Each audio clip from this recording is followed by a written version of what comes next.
A very warm good morning to everyone gathered. Today, we have come together to mark a very proud occasion of a special lecture on reformed multilateralism and India's outlook during its G20 Presidency, organized by the School of International Relations and Politics and Institute for Multidisciplinary Programs in Social Science, in collaboration with T20 for G20 and Manohar Parrikar Institute for Defense Studies and Analyses. Hope, harmony, peace and stability. These are the defining ideas that will frame India's presidency of the G20 grouping of the world's most advanced and emerging economies. G20 provides India, the world's fifth largest economy, a great opportunity to shape the world agenda at a time of increasing polarization and escalation of geopolitical tensions to advance peace, stability and shared prosperity in a fragmented world. Welcome, sir, to the dais.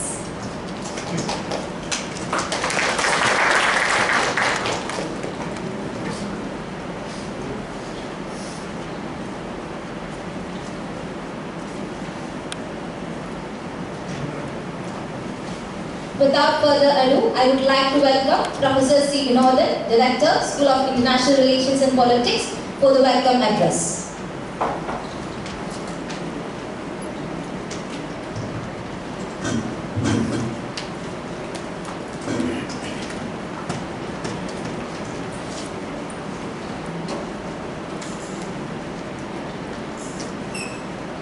Esteemed Vice-Chancellor, Prof Sabu Thomas, our Chief Guest, Ambassador Sujan R Chinoy,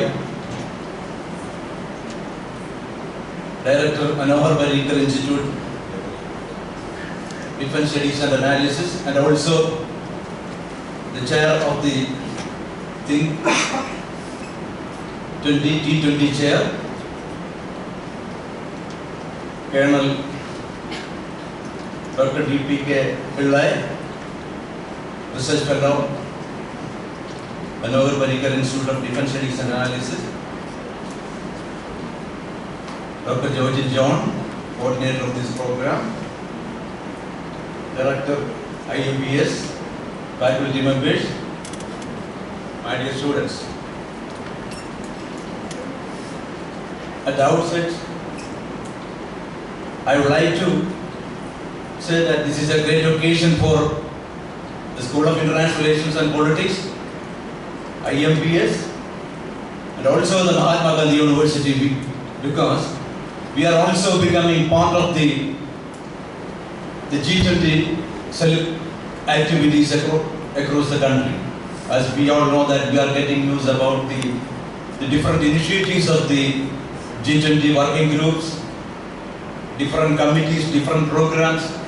My understanding is that more than 70 destinations, this group is organizing programs that is connecting villages, connecting every cities, connecting the universities, connecting colleges. So to the mainstream of national debate, that is the first thing happening in the country, that is the significance of this movement.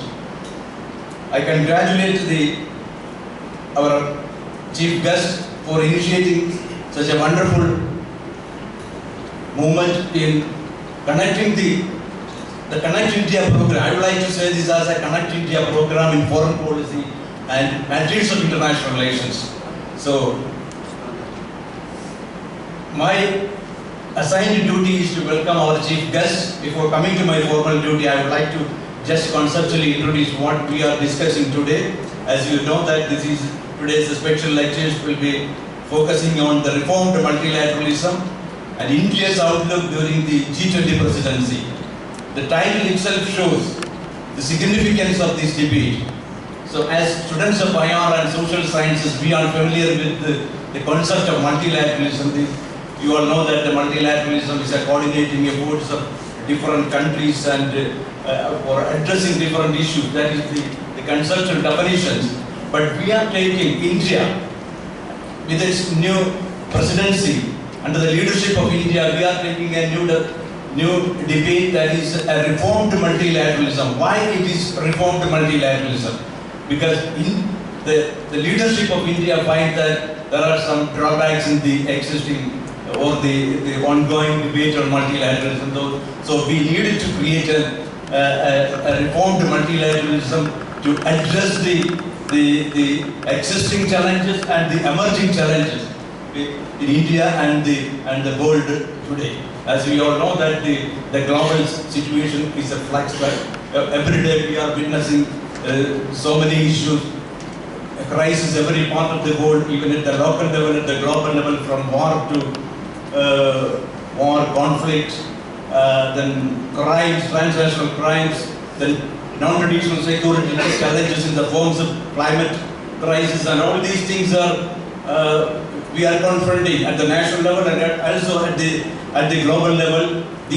All these issues needs to be addressed in a proper way. That we need a vibrant organization, an effective organization, a democratic organization. That is the most important fact. A democratic organization to address the issues rather than the P5 or the developed world will be dictating terms to the existing global governance. So the issue is to redefine the nature of the global governance system, the agenda of the global governance system, different institutions ranging from environmental governance, global security governance, financial governance.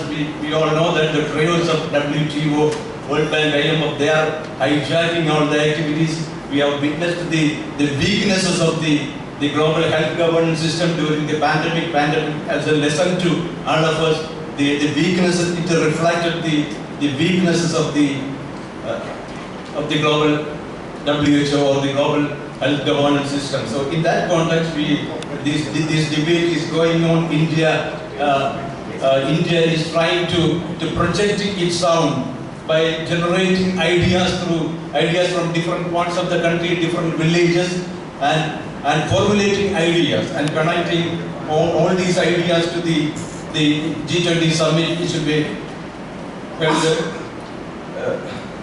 in future. And India, another important aspect is that there is a great debate going on across the world that the crisis we are expecting, 3 F's, that food crisis, then the financial crisis, and also the fertilizer. These are the 3 important issues, especially in the context of the Ukraine war and the Afghan crisis. The world is seriously debating of the 3 F's crisis. That is the food crisis and or fertilizer crisis and the financial crisis. So there is a financial crisis is also discussed in almost all parts of the world. So in that context, India's role will be very important. That is why the term reformed multilateralism signifies. Here also I would like to, 1 or 2 points I would like to point out is that when the Security Council reform, India is also raising its demand for a permanent membership. So at the same time, we have, as a student of IR or a researcher of IR, I find that the P5 or the permanent membership is the greatest weakness of the UN system.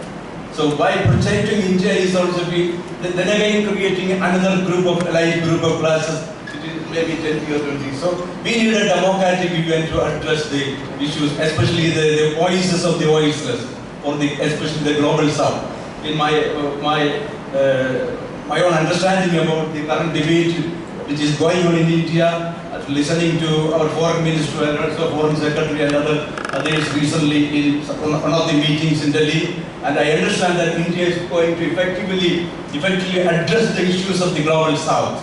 That is going to be through this reformed multilateralism. I am sure that India can project the voice of the global south and to become thereby India can establish its position in the international field.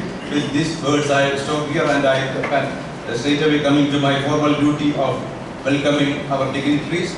First of all, our Honorable Vice-Chancellor. We all know that our Vice-Chancellor is very well known in the country and also internationally renowned scholar. As on behalf of all of us present here, I extend you, sir, a hearty welcome to this function.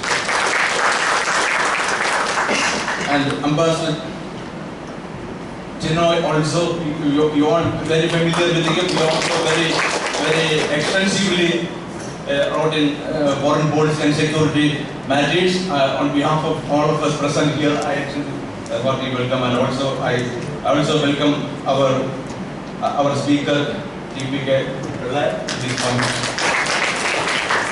And finally, I welcome all the dignitaries and all the faculty members and dear students to this function. Thank you very much. Thank you, sir. I take this opportunity to invite Professor Sabu Thomas, Vice-Chancellor, Mahatma Gandhi University, for delivering the felicitation address. He is also a full professor of polymer science and engineering at the School of Chemical Sciences. He works in the area of macromolecular science and green composites for a wide range of technological applications. Welcome you, sir.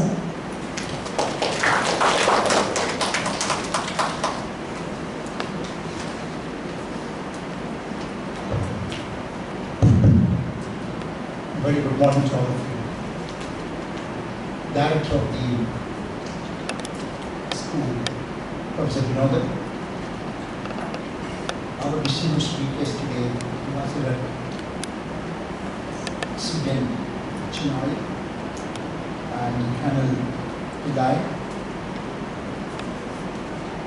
my colleagues, students and friends. I'm extremely delighted to be with you today. I'm glad that Ambassador Chinoy and Colonel Pillay could find some time to interact with us today. And we are all extremely delighted that India is actually leading the G20. Dear colleagues, friends, the world is actually witnessing a lot of dramatic changes. Look at the disruptive technologies. I'm reading one of the technologies, nanoscience, nanotechnology, IoT, blockchain. So many technologies, and they are making dramatic changes in our manufacturing, in our way of living. The second important point I want to tell you is geopolitical rivalry is growing now. And we don't see any end for the conflict between Russia and Ukraine. And we have lots of issues of social and economic issues because of the pandemic, the post-pandemic issues.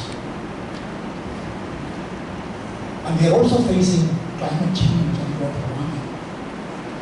Last day I was involved in the international conference on climate change and global warming associated with polymeric materials. It was a European Union meeting. Dramatic changes are taking place. And I'm sure that India can play a major role in these situations. India can boast of the biggest democracy in the world.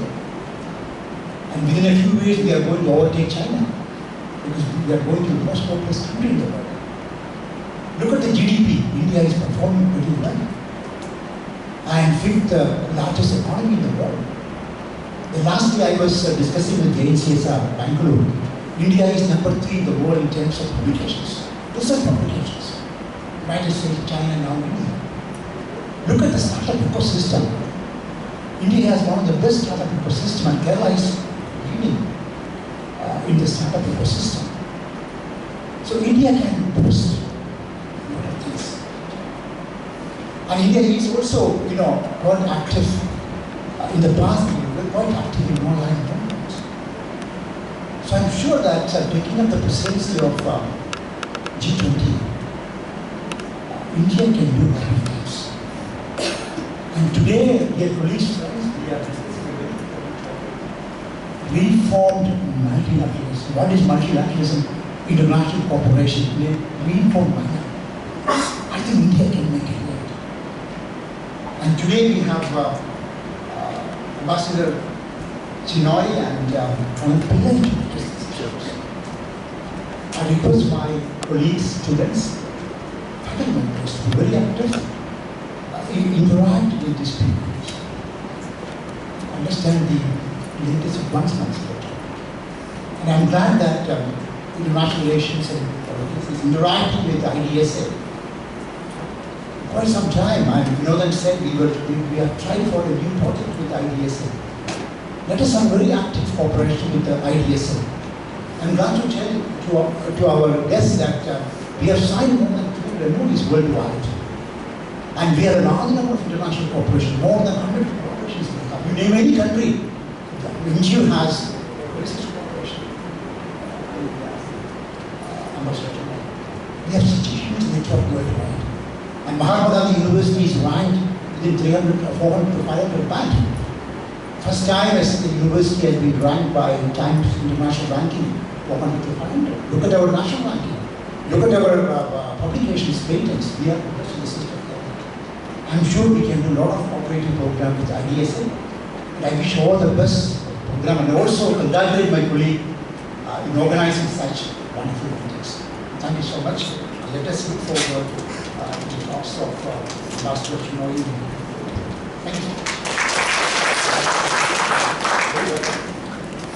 Thank you, sir. Now I request Honorable Vice-Chancellor to felicitate our guests by presenting them with Purnada and mementos.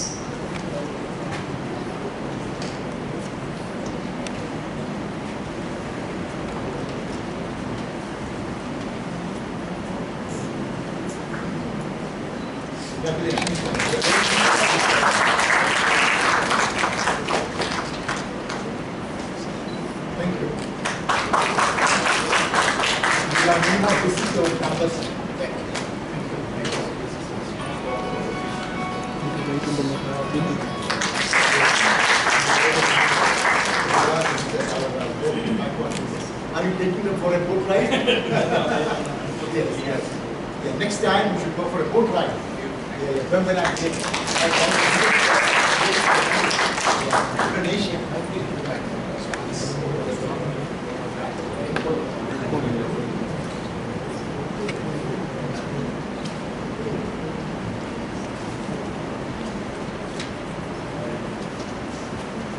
Thank you, sir.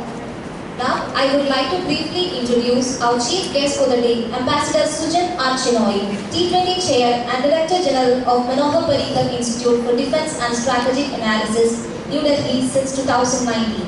A career diplomat from 1981 to 2018, he held important diplomatic assignments including as Ambassador to Japan. He is a specialist on China, East Asia and politico-military and security issues. On deputation to the National Security Council Secretary from 2008 to 12, he covered external and internal security issues, including the extended neighborhood of the Indo-Pacific. As Consul General in Shanghai and Sydney, he extensively dealt with trade, investment and economic issues. He contributes extensively to newspapers and journals besides lecturing in India and overseas. I kindly invite you, sir, to deliver the special lecture.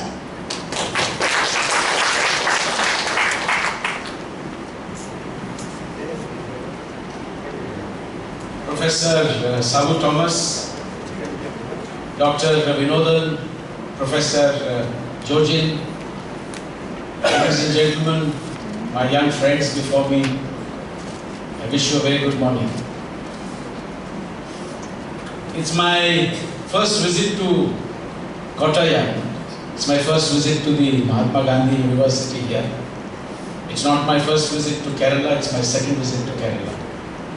And my first visit way back in 2010 left a very deep impression on me. Throughout my life I have dealt with people from Kerala. They are to be found everywhere. Just as Gujaratis like me are to be found everywhere. So we kind of occupy a similar space, not only in India but around the world. But I dare say that people who come from Kerala are highly educated, highly literate, worldly wise, sophisticated in their ways, are easily able to mingle with people around the world. And I see that as one of the reasons for their great success, including in places where I served and I had their fullest support as the overseas Indian community. particularly in the Gulf. I recall my time in Saudi Arabia, where the Malayalis were very active, and in the accomplishment of all my tasks and endeavors, they were a great source of strength. So I therefore want to acknowledge the great contributions that the sons and daughters of this state of India have made to India's progress, India's achievement of success over the decades.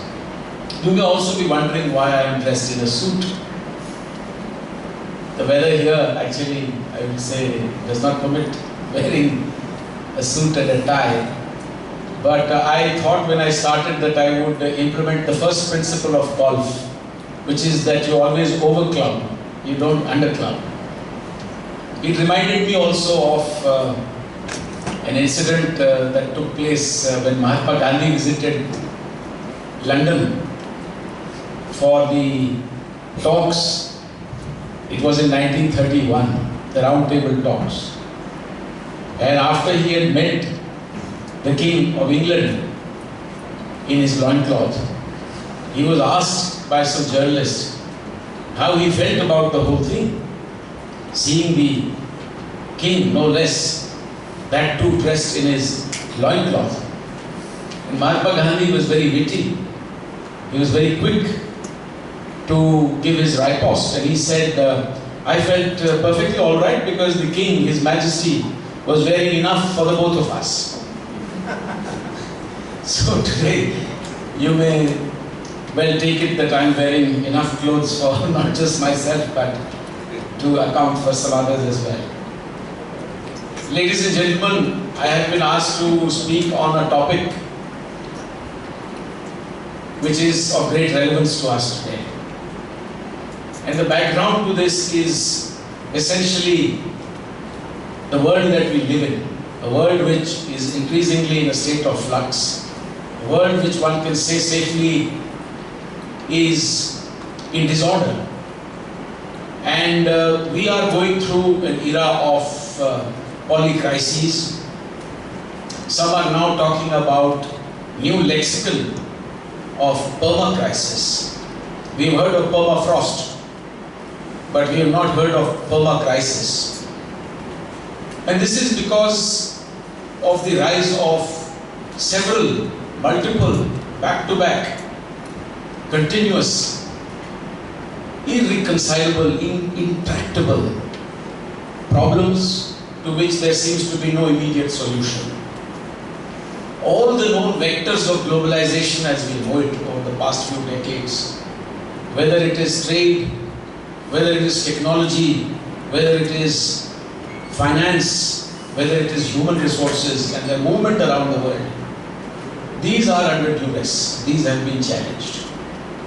And we have seen how, particularly over the past decade, there have been fundamental challenges to the existing stability and balance of power in the existing global order. These are all terms that can be finely dissected as we go through the next 25 minutes to 30 minutes. But for me, the most important of these to recount is firstly the rise of China, which has not been without its own implications and ripple effects in the region and around the world.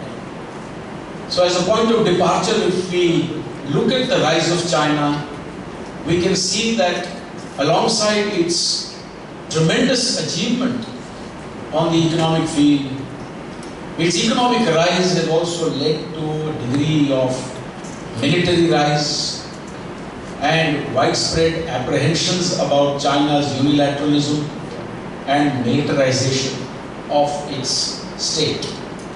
It continues to be a single party-led government with its own unique systems of social, economic and cultural existence. The rise of China, its ripple effects have been felt on China's periphery, where China's first objective traditionally has been to limit the extent of influence by the United States of America, the West and the others, that China considers to be extra-regional powers. That itself is debatable. For we have seen in our part of the world that for a very long time, many major powers have been part of this geography as well. Just as China is increasingly part of many other geographies today in terms of its economic and other influence. So given the fact that the United States, France, UK, all these countries have had a long-term presence in our part of the world, some of them have territories, many of them have nationals, large quantities of investment, much of which has contributed to what we call the phenomenal rise of Asia also. There may be a point here that they are not exactly extra-regional, and that the whole definition of Asia for Asians is archaic. It is autarkic in a globalized world, but that is for people like you to examine further. The rise of China is one, therefore, factor in the shaking up of the global order, the balance of power, particularly because the global engines of economic growth and commensurately political and military influence as well has been gradually shifting to the Asian landmass. The second big feature of change as we see it today in the last few years is the simultaneous rise of India and China. No longer is growth the monopoly of one part of Asia or a particular peculiar geography which we associate with the rise of Asia. We saw the rise of Asia once again, the resurgence in Asia at the end of the Second World War with the Japanese economy coming back onto its feet in the 1950s and 60s as a manufacturing economy, initially of shoddy goods, later of very sophisticated goods, as the Japanese also learned how to manufacture high technology stuff and also export it to the West. Thereafter we saw how the Asian tigers also benefited. The same great connect between manufacturing centers in Asia and a very large market across the Pacific, particularly in North America, particularly the United States of America, the world's largest economy today. And the rise of the Asian tigers like the Republic of Korea, Taiwan, Singapore, Hong Kong, this was the second wave of growth.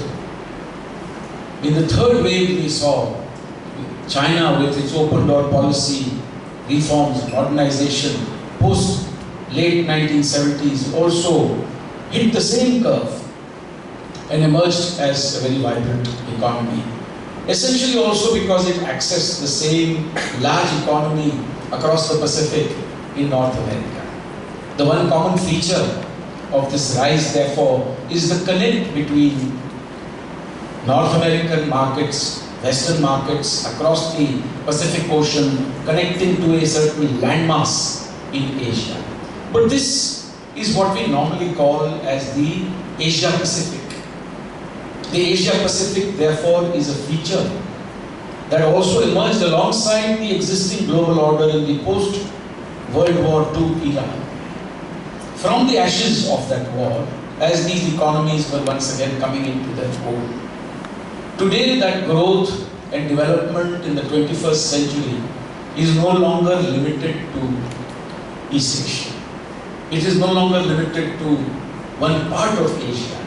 That growth over the last 2 decades has been more fundamental. It has spread to other parts of this broad space that we now call the Indo-Pacific. And I am here trying to make a case for you to appreciate why the transition from the old term Asia-Pacific to the current term Indo-Pacific is a logical transition. India has not been part of East Asia. India was not and is not part of APEC. Growth and development was initially seen, as I said, only in those geographies. But today it is shifting to other parts of Southeast Asia, whether it is the Philippines, whether it is Indonesia, Malaysia, Thailand, or more relevantly in South Asia, whether it is Bangladesh and India. or even more relevantly across the Indian Ocean, across the Western Indian Ocean, it is the East African littoral states that abut the Indian Ocean that are also showing such great dynamism and growth. These therefore suggest that across these two broad oceanic spaces called the Indian Ocean and the Pacific, interconnected by the South China Sea, there is a great fundamental underlying connect, that of the spread of growth and development and progress, the emergence of new economies. And through this broad space, there are several factors that give rise to both opportunities and challenges. And I would like to therefore suggest that the Indo-Pacific is more representative, it is more democratic, it is more inclusive, it is more in keeping with the aspirations of many more people in our part of the world than simply a few economies in East Asia or Northeast Asia. To that extent, the Indo-Pacific is a term that is contemporary, one which is going to capture the future of the 21st century. The Asia-Pacific, an equally important term, is a thing of the past. It had its place. It was in fact the great chapeau that characterized growth and development in our part of the world. But in the second half of the 20th century, that 50-year period belonged to the Asia-Pacific. The 21st century belongs to the Indo-Pacific. And in this discourse, as I said, there is the simultaneous rise of many powers. Asia is moving towards a degree of multipolarity.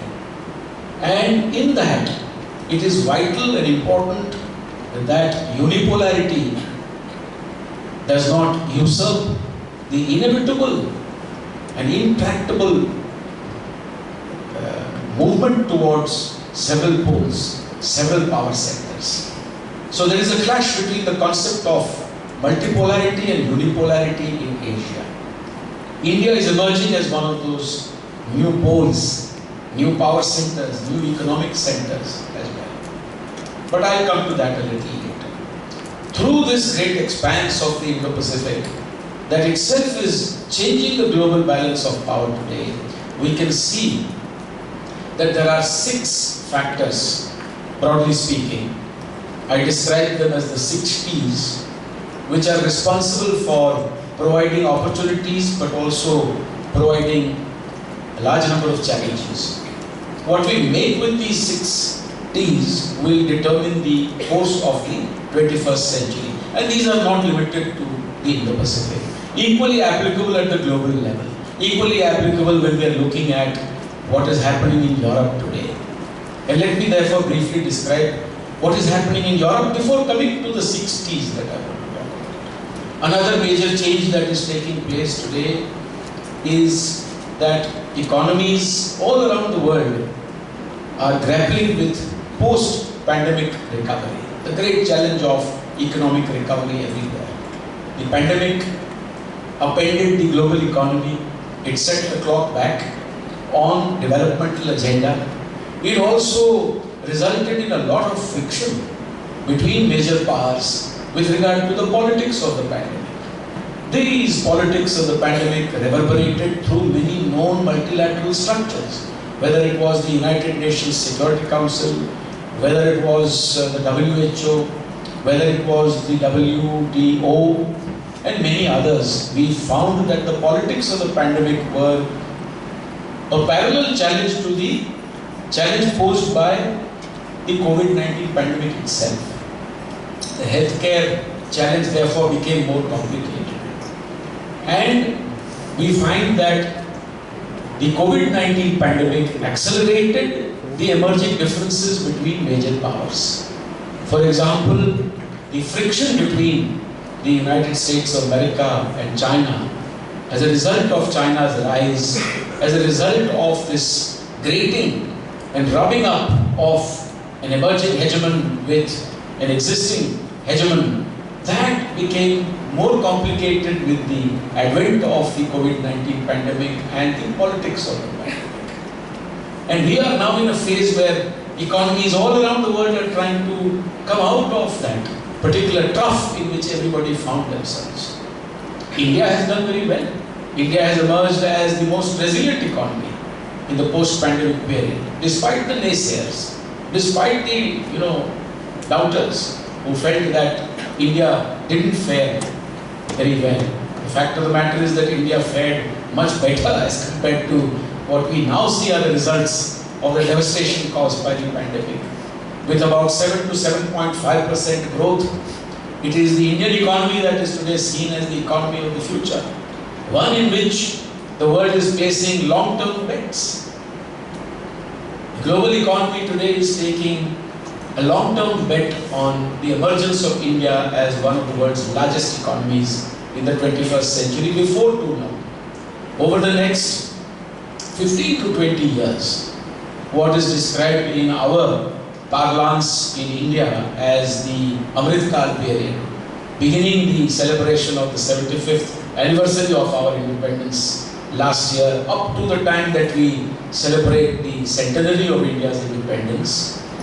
The hope and the expectation, and by all accounts, the statistics also suggest, the numbers suggest, they stack up to suggest that India will emerge, if not the second largest economy, the third largest economy in the world. And this is something that is also a factor in the shaping of the global order, the changes that we are seeing in the existing balance of power. So you can see that there are many shifts taking place. In Europe, we find that apart from the issues of economic recovery, the looming threat perhaps of even what you call recession in some developed economies, there is this sudden eruption of a war in Europe, which has completely upended their security paradigms. For long it was presumed at the end of the Second World War, especially after the end of the Cold War, especially after the fall of the Berlin Wall, especially after the dismantling of the Soviet Union, that European security was settled. The EU had emerged as a very powerful entity in its own right. No wonder it is also a member of the G20, though it is not a single nation state. As you all know, dear friends, the G20 is 19 of the world's largest economies plus the EU. And the EU's success was maintained until the trajectory was challenged by Brexit. Following Brexit, even as Europe is grappling with the aftermath of the Brexit problem, the aftermath of the COVID pandemic, we find that today there is a war in the heart of Europe, in the Eurasian landmass. And therefore, I would say the war in Ukraine, the Russia-Ukraine war, is yet another factor that has challenged the existing global order. The balance of power has also been challenged there. While all this is happening, we find that there are tensions along 6 key factors, which I said earlier are equally applicable to our geography, equally applicable to tensions and changes that are taking place elsewhere. The first is the T of trade. Trade is one of the key vectors of globalization. Globalization is a genie that cannot be put back into the bottle. It is not something that can be uninvented. In many ways, I think it is like nuclear weapons technology. It cannot be uninvented. It can be capped, people can try and change it, modulate it.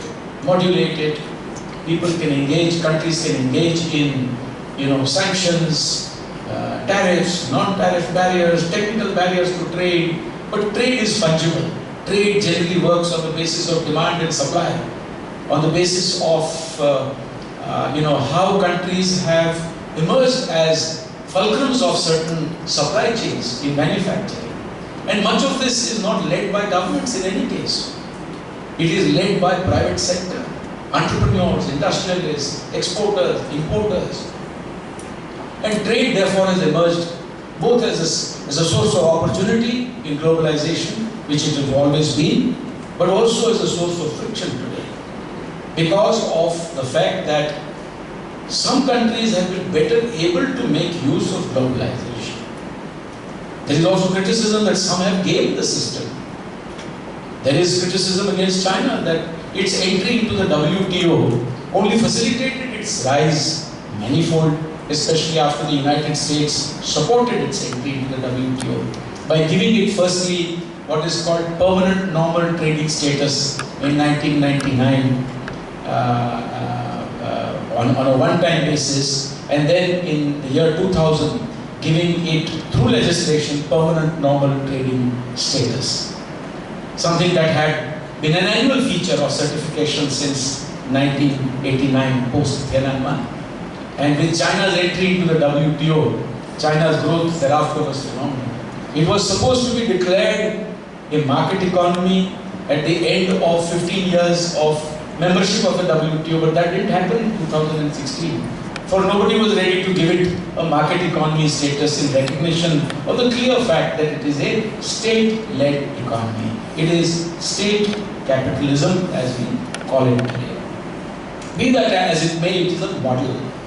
And the point I'm trying to make is that it is a widespread feeling that some have gained globalization, some have gained participation, others have not equally benefited.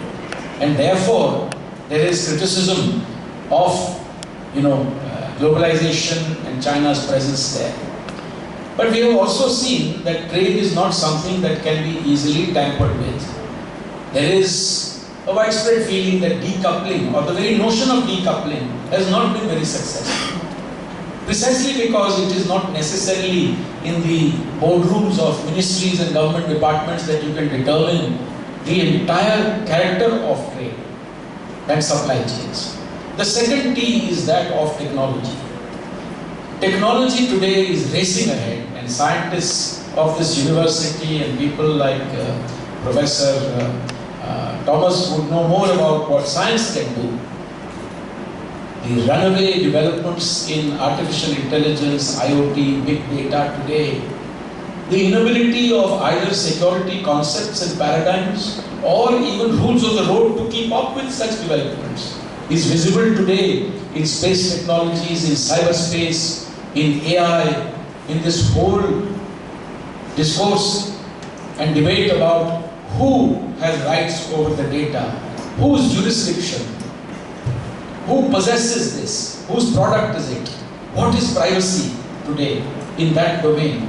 We know what is privacy in the confines of your own home. Every man is, a complete, king in his own home. But your privacy today is being redefined by third-party service providers.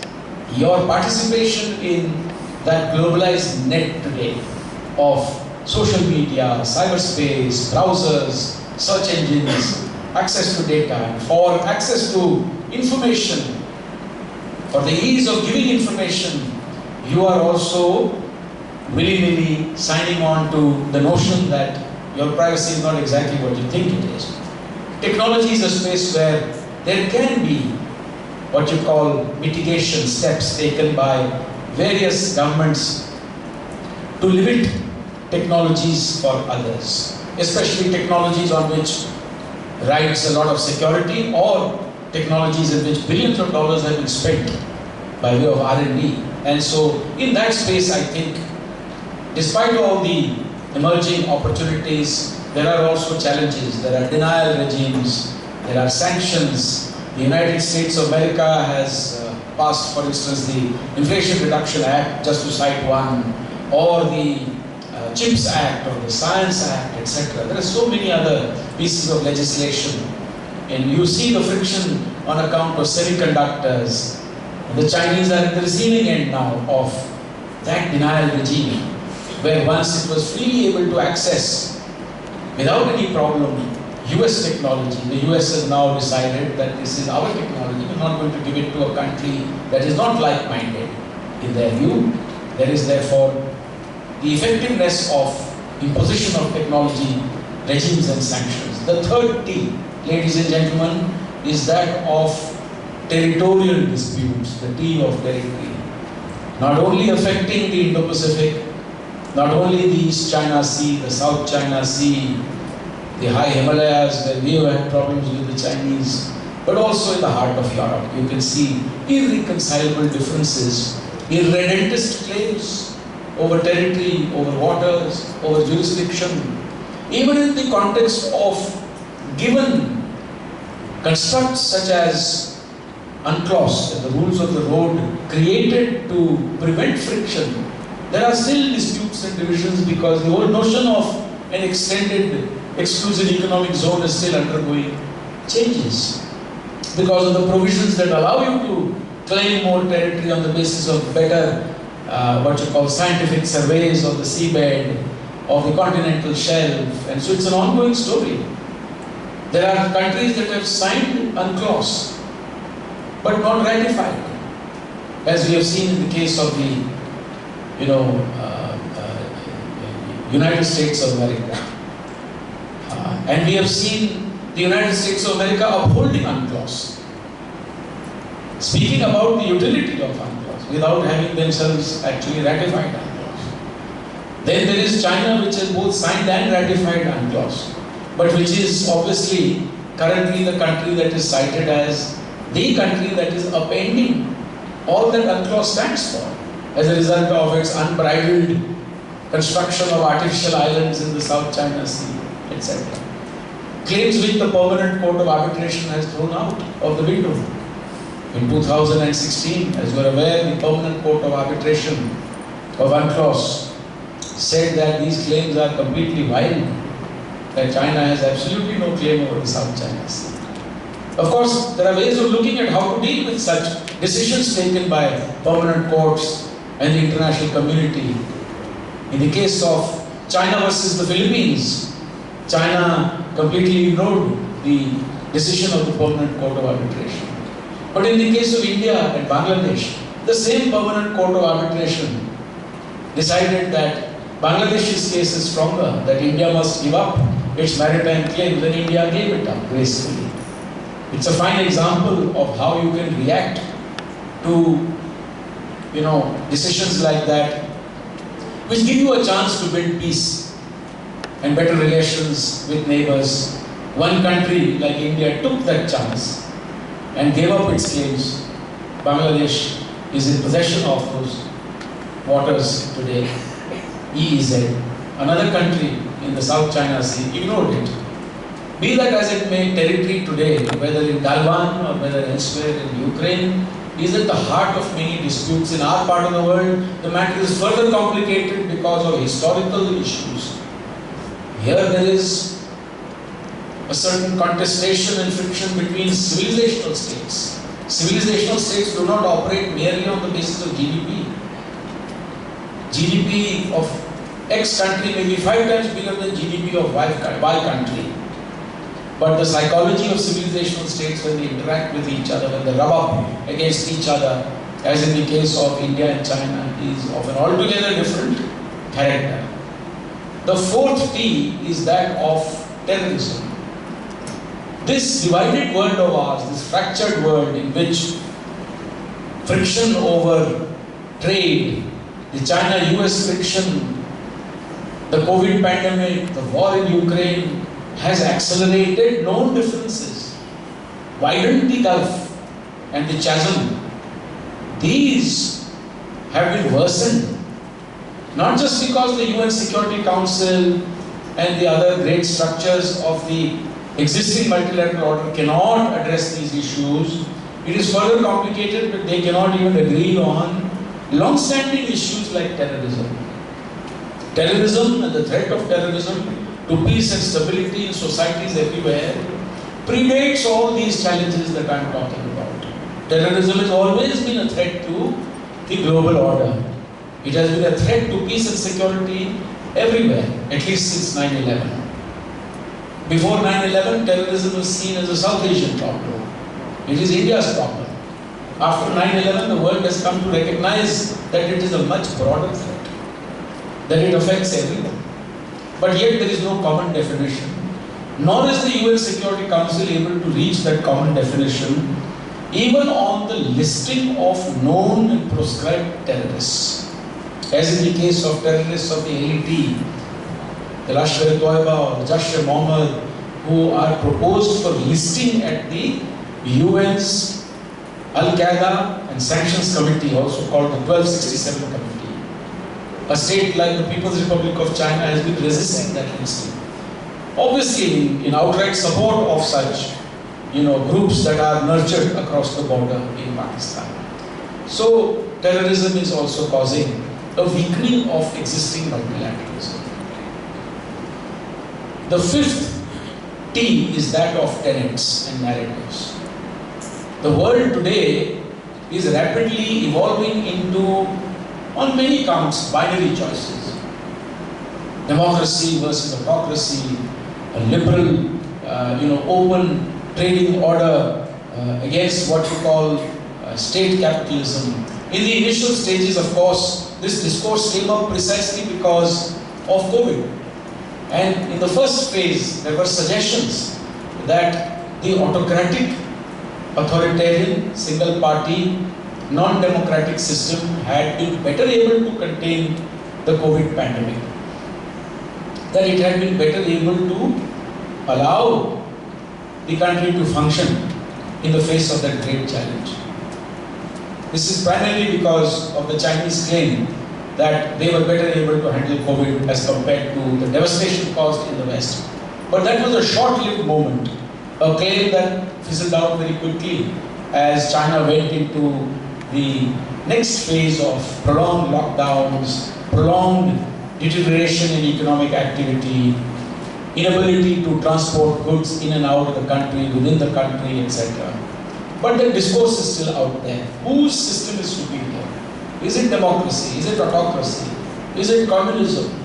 Is it an authoritarian system that brooks no discourse or debate? Or is it a completely open system? This is now percolating into the realm of culture, economics, social discourse, political, military also. And so that is the fifth factor.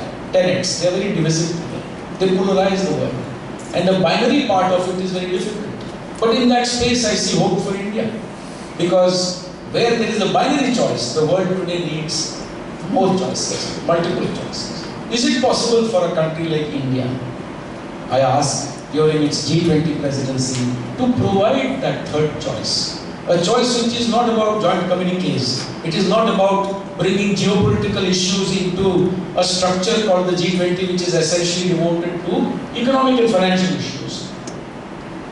Is India going to be that third choice? The path that we can show.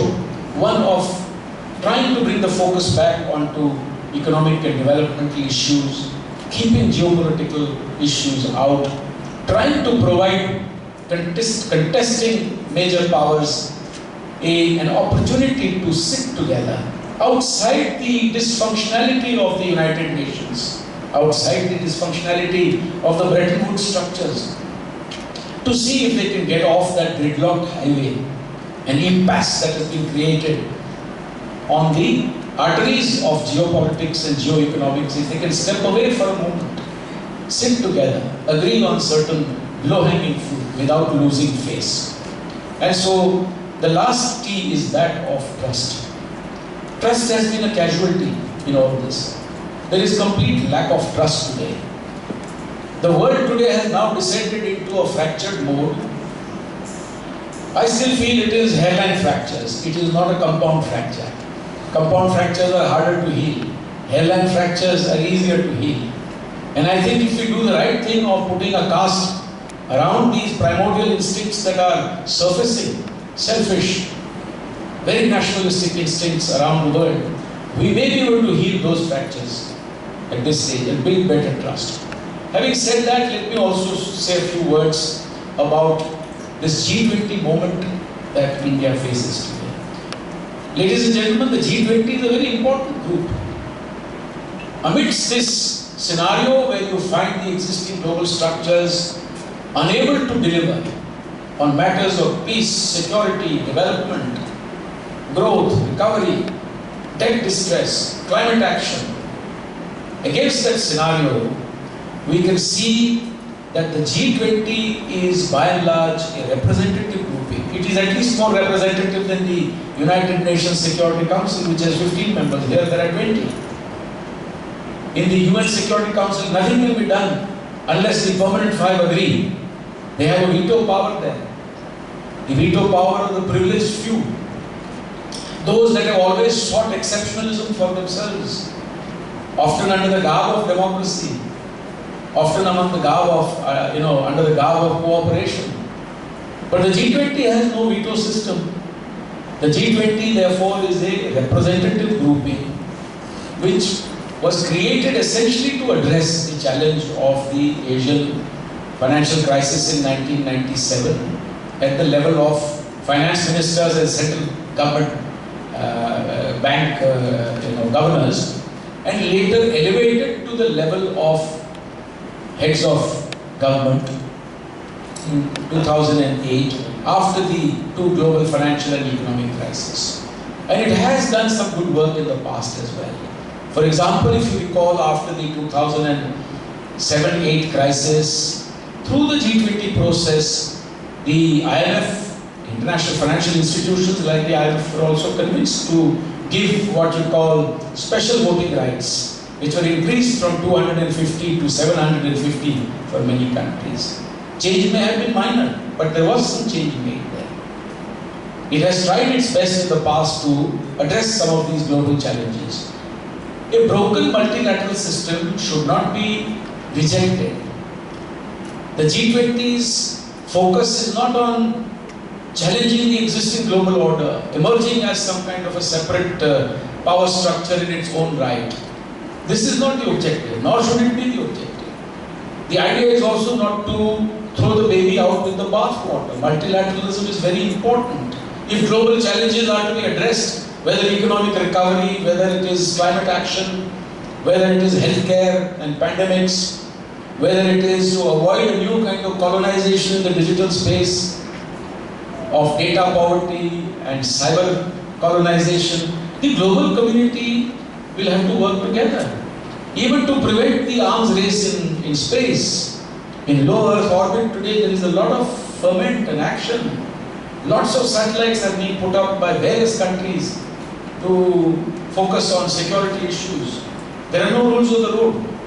As I said before, rules of the road have never kept pace with the speed with which technology is moving ahead.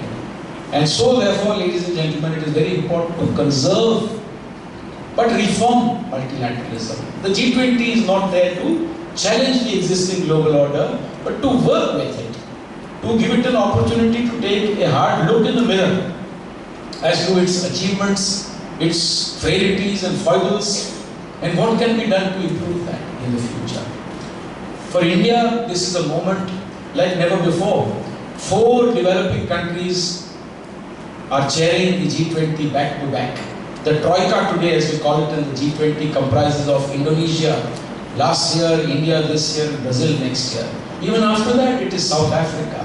Here is a moment for the G20 to focus not only on developmental issues, but also to particularly focus on the global South.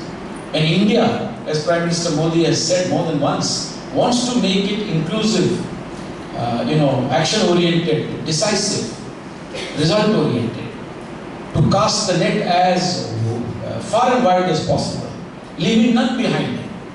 That is why India also engaged 128 countries in the Voice of the Global South Summit to find out what are their needs, how is it that we can do more for the Global South. In doing so, we must not forget that we require the fullest cooperation of the developed countries also to bring about any outcomes in the G20. The G7 is represented there.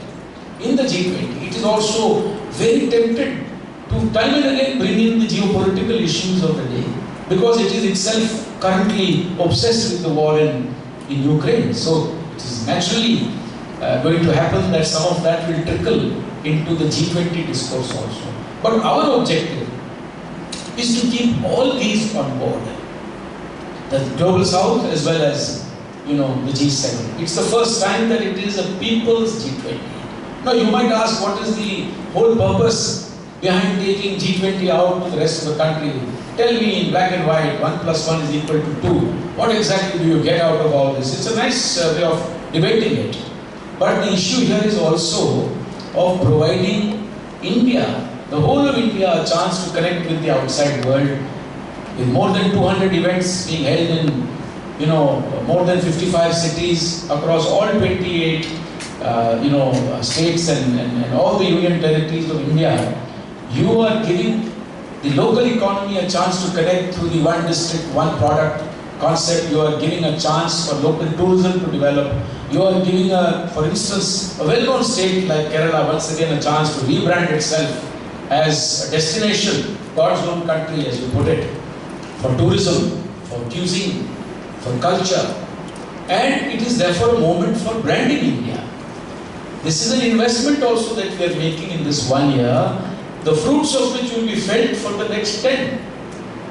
As India has hit that high trajectory curve, it requires to be in the main saloons of the international community discourse on large issues, global development, etc. So the G20 is a phenomenal movement in my view. The G20 comprises 85% of the global GDP, the countries, the 19 countries and the EU. There is also the fact that it comprises 75% of global trade, 2/3 of the global population. It cannot therefore be regarded as unimportant. And I think this will be a great moment for India to share its values. More than anything else, we have to provide that third choice in a world which is racked by binary choices today. These binary choices are very difficult for developing countries. They are difficult for India also. You have on the one hand friendly relations with the United States of America, friendly relations with the Russian Federation, friendly with Iran, friendly with Saudi Arabia, friendly with Israel, friendly with the Palestinians. Often that is like treading thin ice. You can only do it if you have credibility as an objective, dispassionate friend. One that is willing to help resolve issues, not to fish in troubled waters, not to muddy the waters further. India has that reputation and credibility. This concept of Vasudhaiva Kutumbakam, I know Malayalam is a language which is highly Sanskritized. You are the fountainhead of ancient wisdom, Sanskrit and things like that. This whole concept of regarding the world as one family, going beyond mercantilism, going beyond the profit principle, moving into a realm which is lacking today. The world is bereft of a moral compass. Can India during its G20 share its ancient wisdom, civilizational ethos and values of peace and non-violence, of brotherhood, sisterhood, fraternal relations, composite? Can we take not just our country forward, but the rest of the world as well? There will be challenges. There are no countries in the world where there are no difficulties, no challenges, etc. There are some challenges which will continue to exist. We can only manage them. There are others that we can actually call upon a reformed multilateralism to address and reform and resolve. The UN Security Council is not a structure that is going to lend itself to easy reform. It has never been reformed. The UN was formed in 1945 with 51 members. 5 permanent members were there then also. To the victors go all the spoils at the end of the Second World War. Today, that system is obviously an archaic system, totally out of sync with the realities of the change, the shifting balance of power, totally out of sync with what you call 21st century reality. There are spent powers that sit in the Security Council, but they are permanent members. They were arrogated to themselves that exclusivity. How do we handle that?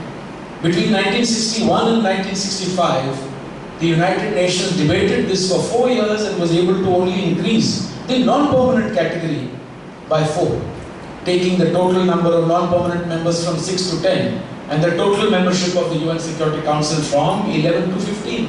That's a cosmetic change. No powers give up their privileged status willingly. One can take the pessimistic view that this kind of change that we expect can come about only through wars, through cataclysmic events, through destruction, through death. For that is how history tells us global orders were shaped. Post-World War I, after death and destruction on a mighty scale, the League of Nations was an attempt to create that permanent structure, peace and security. It failed. Within 20 years, the world was again grappling with the Second World War. And the League of Nations sank without a trace less than 1 year after the founding of the United Nations in 1945. In 1946, the League of Nations sank. Today we have seen the world move through periods of bipolarity, of the Cold War to unipolarity, of the unipolar decade of the 90s, and today it is moving towards multipolarity. Multipolarity is an important way of preserving peace and security. And if it is required at the global level, it is equally required at the Asian level. We also want the Bretton Woods and other financial institutions to reform. If you say that the International Monetary Fund has got this structure called, I'm not an economist, I've just read and questioned this, special drawing rights. Special drawing rights allocated as part of the Bretton Woods structures is based on the simple principle of what is the weightage of your economy in terms of your GDP in relation to the global GDP. Thereafter, there is allocation of special drawing rights. Why should a country that contributes, like India does, to 3.4% of the global GDP, still have only SDRs at 2.75?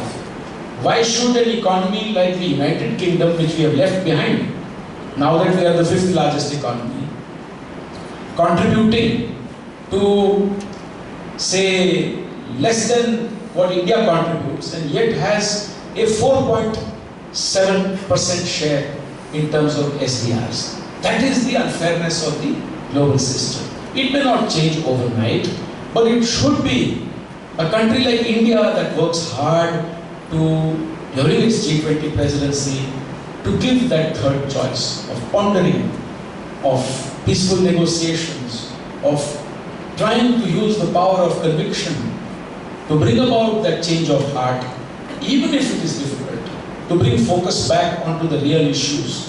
And these real issues, to tackle them, will require multilateralism. It will require the existing multilateral system also, for it is hard to do away with it. But it will be able to better address these problems of gender equality, healthcare, climate action, fair, equitable, green transitions. Who will pay for all that?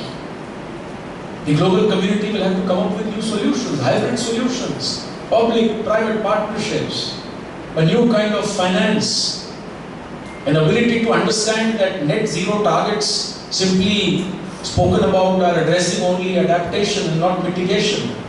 If it is mitigation, you will need technologies, you will need money for that. $4 trillion are required on an annual basis simply to address the challenge of climate action and green transition. Till then, coal will be used.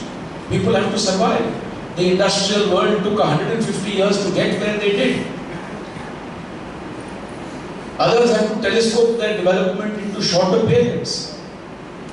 And therefore, this common yet differentiated responsibility is important for developing countries in this whole business of climate action and change, this whole business of historic responsibility and accountability, the great damage already done by the industrialized world to our environment. They have not paid for that. They are only talking about the future. And so we have to work together. These problems are transnational. Healthcare, climate action, these are transnational issues that cannot be resolved unilaterally. They cannot be resolved even through bilateral, trilateral, plurilateral structures. Regional structures will not solve it. We must therefore have multilateralism, but must also, during our G20 presidency, do a better job of multilateralism. I, as the T20 Chair, am committed to working with the international community, the community of thinkers in India, to see how best we can provide realistic suggestions to the leadership track. The Think 20 being the ideas bank for the G20 process. Ladies and gentlemen, thank you for this opportunity. I thought I would make a short speech, but then as Winston Churchill had once said, he was going to make a long speech simply because he had no time to prepare a shorter one. So I've spoken to you from the heart, shared a few thoughts, and I hope for the young minds that are here present today, including, as I see some from perhaps the international community, that there is a lot that we can do together. And you, as the generation on which the future of this world rides, must come up with those new ideas. Thank you very much. Thank you, sir, for the insightful lecture. Next, I would like to briefly introduce our second guest, Colonel Dr. DPK Pillay, Research Fellow, Manohar Parrikar Institute for Defense and Strategic Analysis. He is a war-decorated veteran serving as a research fellow at the IDSA. He has served as a planning officer in the Ministry of Defense, where he represented the ministry at several international fora like the UN, ASEAN, UNEP. He has served as a senior defense specialist and the National Security Council Secretary for 7 years. He did a stint with the International Committee for Red Cross as a military advisor for the wars in Iraq, Syria and Yemen. He is an alumnus of Geneva Center for Security Policy and Fordham University. I kindly invite you, sir, for the lecture.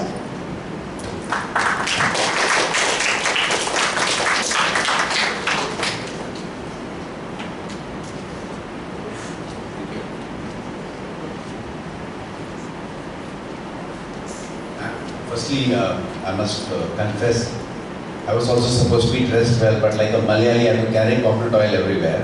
And it spoiled my eyes, so I couldn't wear it. I'm very proud of the fact that I've been using it. When I see my postmates, I still have jet black hair. I'm proud of the habit my mother insisted on,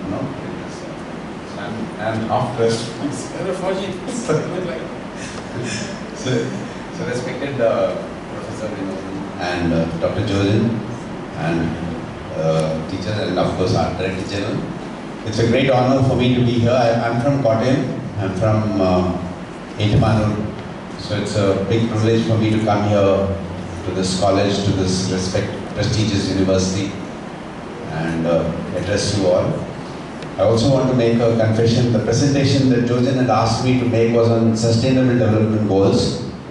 But when I bought the pen drive, I found the one that I bought, it doesn't have the presentation I made.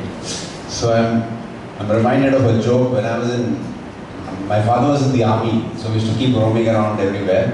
I was very bad in Hindi, still I'm very bad. I still don't know Jati hai, Aati hai, I still can't get it. So I used to do some errands for my Hindi teacher.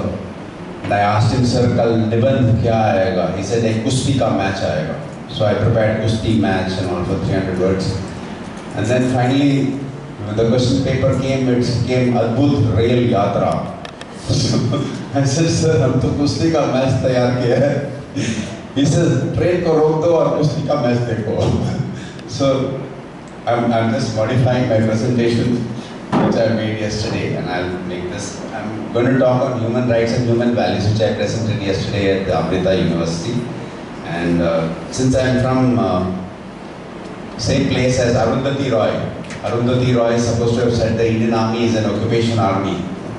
And Pakistani Army is never used. I don't know whether you remember that. In 2011, there was a big controversy where she said the Pakistani Army has never used its army against its own people, whereas my father and my families all fought in the liberation war for Bangladesh.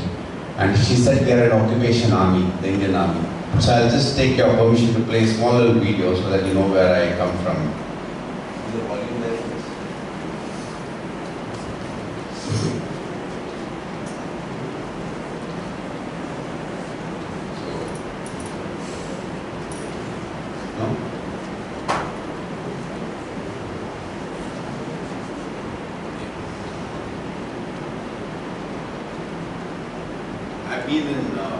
I joined the army and we've been deployed all over. Those days, like this is the 80s India, where we had a lot of insurgencies all over.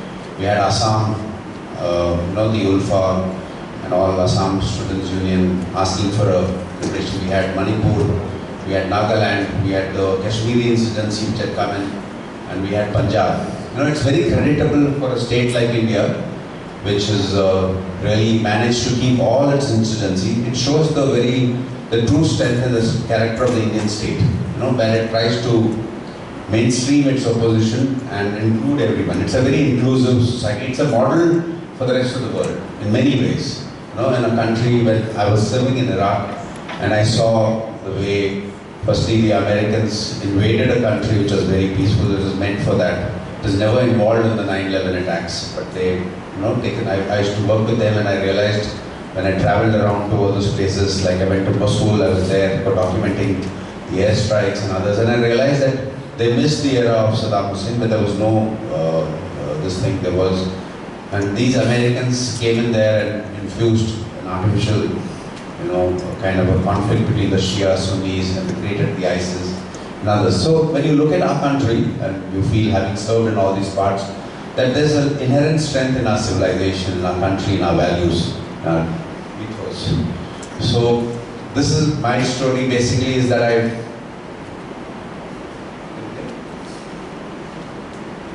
I was in Manipur, deployed after Kashmir. We were in Kashmir. I was in Rajouri and Sandarakala, and we went to Assam, and then from there we were in Manipur, where I got wounded in an encounter.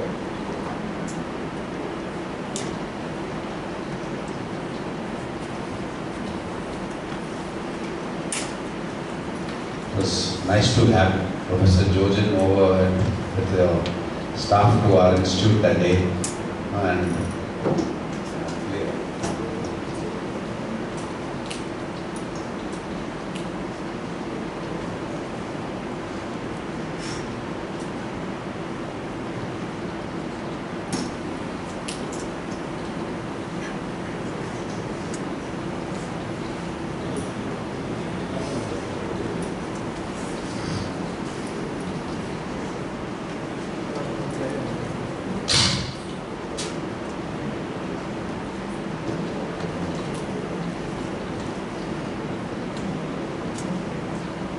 how many of you here been to the north, to Delhi? You've been traveling from here? Of course, other than the group that in the northeast of the country, soldiers of the army have often been accused of indiscriminately attacking innocent people in the battle against militancy. There are clear exceptions. This is the story of how an Indian army officer nearly died saving the life of a young girl, and returned to her village to find the man, a former militant, who had shot him. Ishwar Panchachi has this special report. An unusual reunion. A mother crying inconsolably after meeting an army officer who had saved her daughter and grandson's life, almost sacrificing his own years ago. And even more unusual is this meeting. The army officer hugging a former militant. They both came close to killing each other 16 years ago in the same attack. On 25th January 1994, Captain DPK Pillay was out on a patrol. That night when he reached El Pabra, 4 militants were waiting for him. In a fierce gun battle, one of them died and Pillay was grievously injured. He saw a young girl also injured in the crossfire. When the helicopter arrived to evacuate him, he insisted the girl be saved first. And as a dying wish, he convinced his men and his officers not to launch any attack on the village, sheltering the militants. Pillay recovered and recently established contact with El Pabra and journeyed back to the village. The reunion was touching. It's amazing to come back here. It's something that anyone would do, I think. Because you can't. She didn't know what the reason why she's got shot. I knew what I was there for. They knew what they were fighting for. But what was their fault? So I think we owed them. Village chairman, Mr. Atanbo, remembers every moment of that night.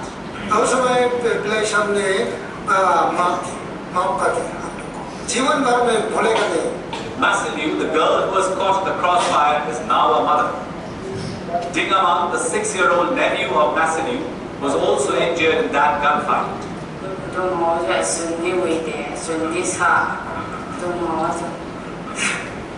But Pillay wasn't prepared for this encounter. to come face to face with the man who had shot him. I actually have a picture of him with me 16 years ago. Yeah. I can't believe that I'll see him again. Pillay's colleague, who commands a battalion near the same village, says this story is like a soldier's dream. It's a dream for every soldier to be known as a savior rather than a killer. It's rare for a soldier to return to a village 16 years after he had led and against militants and all.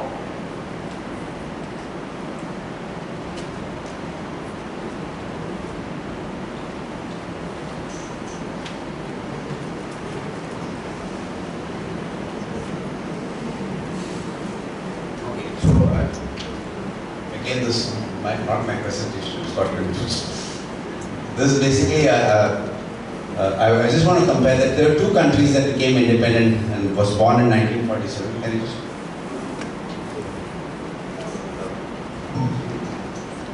Which became independent in 1947. You know, if you see, there was an artificially created partition, which is not the demand of the Muslims in the country or in any way.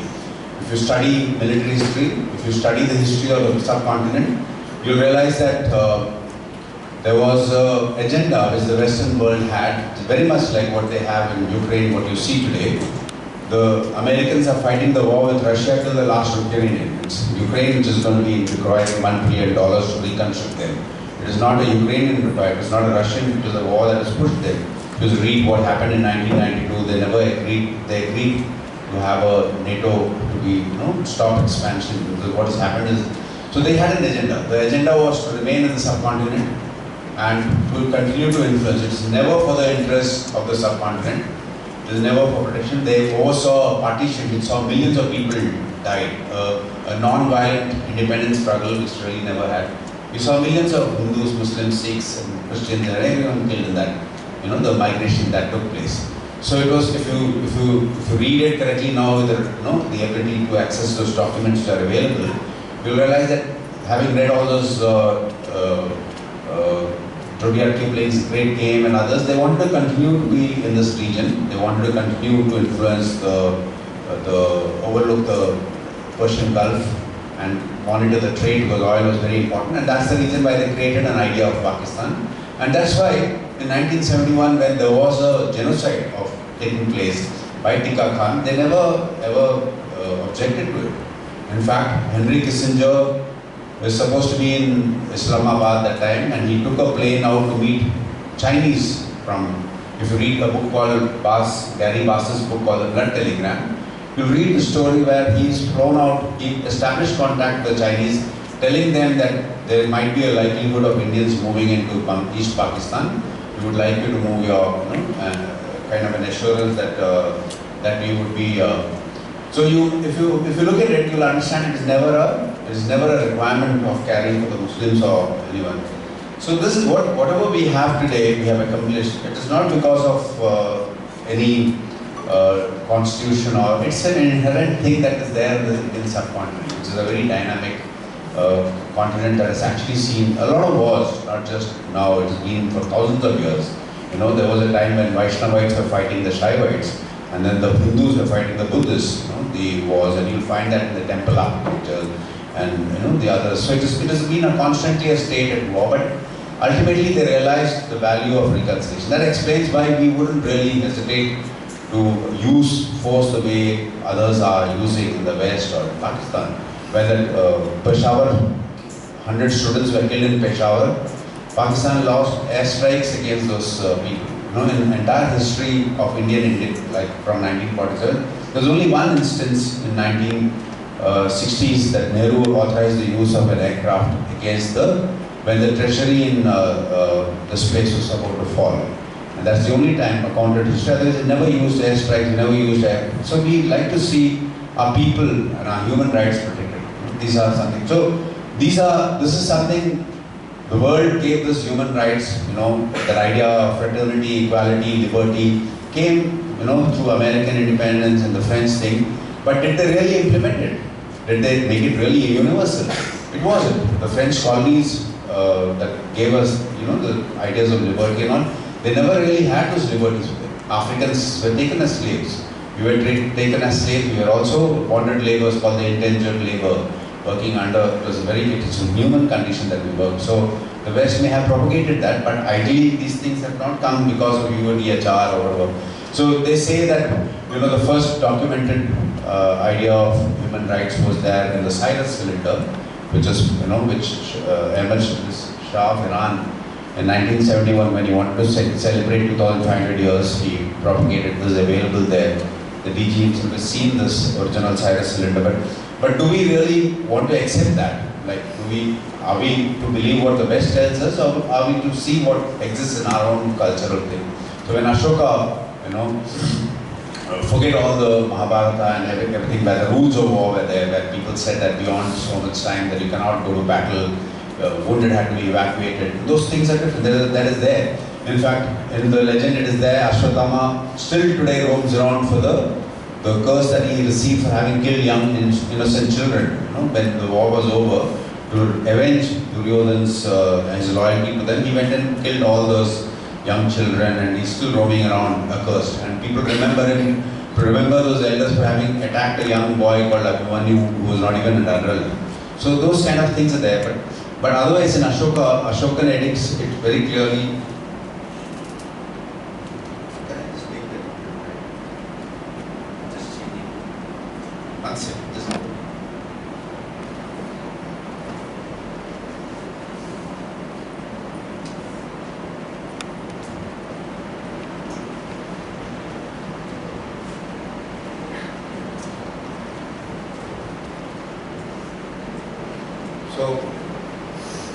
If you go to a place in Orissa where the Battle of Kalinga has taken place, you'll find the Ashokan edicts there, which very clearly says the kind of trees that cannot be cut.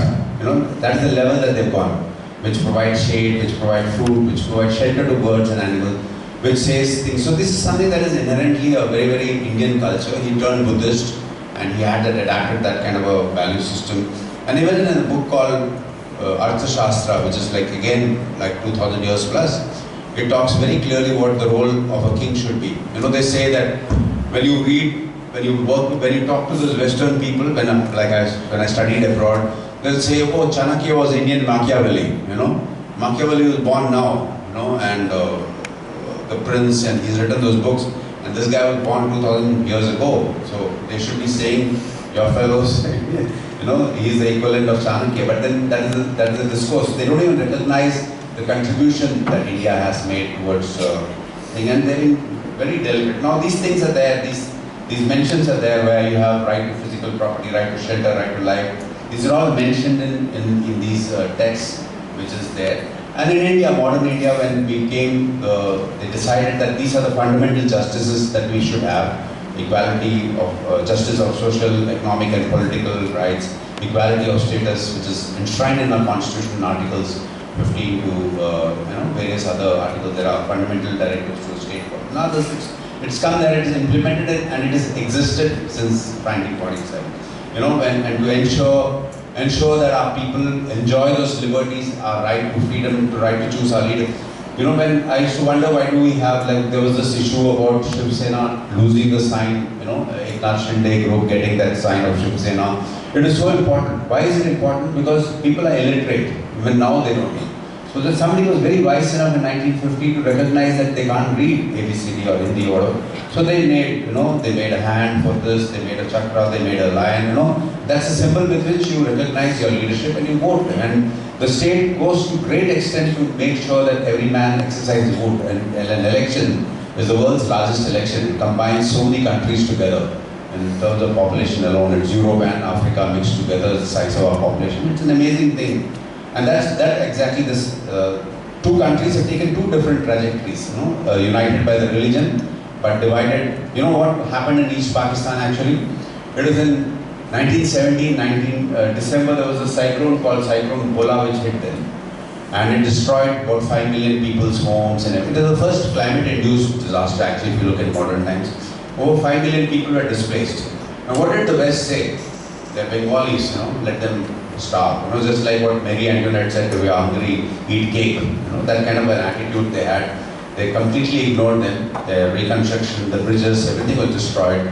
They didn't allow that to happen. So then Sheikh Mujibur Rahman, he was a tall leader anyway, and he rallied and he won the elections, and he was supposed to be Prime Minister of both the provinces. But they didn't want that to happen. They arrested him. There was a movement and there was a liberation thing. And that is the time when there was if the West stood for democracy, that is the time they should have stood up for Mujibur Rahman. Millions of refugees started coming into India. Instead of supporting India's requirement to look after them, because we were very poor even at that time, we were dependent on American aid for our rations, you know. We were put on a very tight leash by Lyndon B. Johnson, who used to give a monthly waiver for the PL 480 consignments to come here. So, because Indira Gandhi voiced her opinion against Vietnam's the excesses being carried out by America in Vietnam, you know, she refused to acknowledge America's right to intervene in other states. So they said to teach her a lesson, put her on a tight leash so people go hungry and things. So you must understand that there's an entire thing, and there was a breakup, and India came into this. This is basically showing you various disturbances that have been in our country, Jammu, Kashmir, Punjab, Assam, the Naxalite problem. But unlike Pakistan, we haven't broken up. We have actually coalesced. We have former military leaders, for capturing whom people have got Ashok Chakra, have become chief ministers of the state. Lal Denga is one example. Last month we had Zoramang Tang. He came and told us how he fought the Indian Army. You know, he was sitting there and we had a meeting. Our institute is tasked by the government of India to do the interstate boundary disputes. We are going and meeting all the chief ministers with the fight between Assam, Tripura, sorry, not Tripura, Tripura is the only state, Assam and Mizoram and others. You know, if you read last year, there was a killing of about 16 policemen on the border. So we were tasked with. So this Zoramang Tang came and told DG that I was part of a rebel movement, and how I went to China, how I went to Bangladesh, Dhaka, that time East Pakistan, and from there how they put fake passports to Islamabad, and from there how they went to China for training. So it's an amazing thing if you look at it. If you look, you know, you understand the manner in which the state has been able to withhold. And also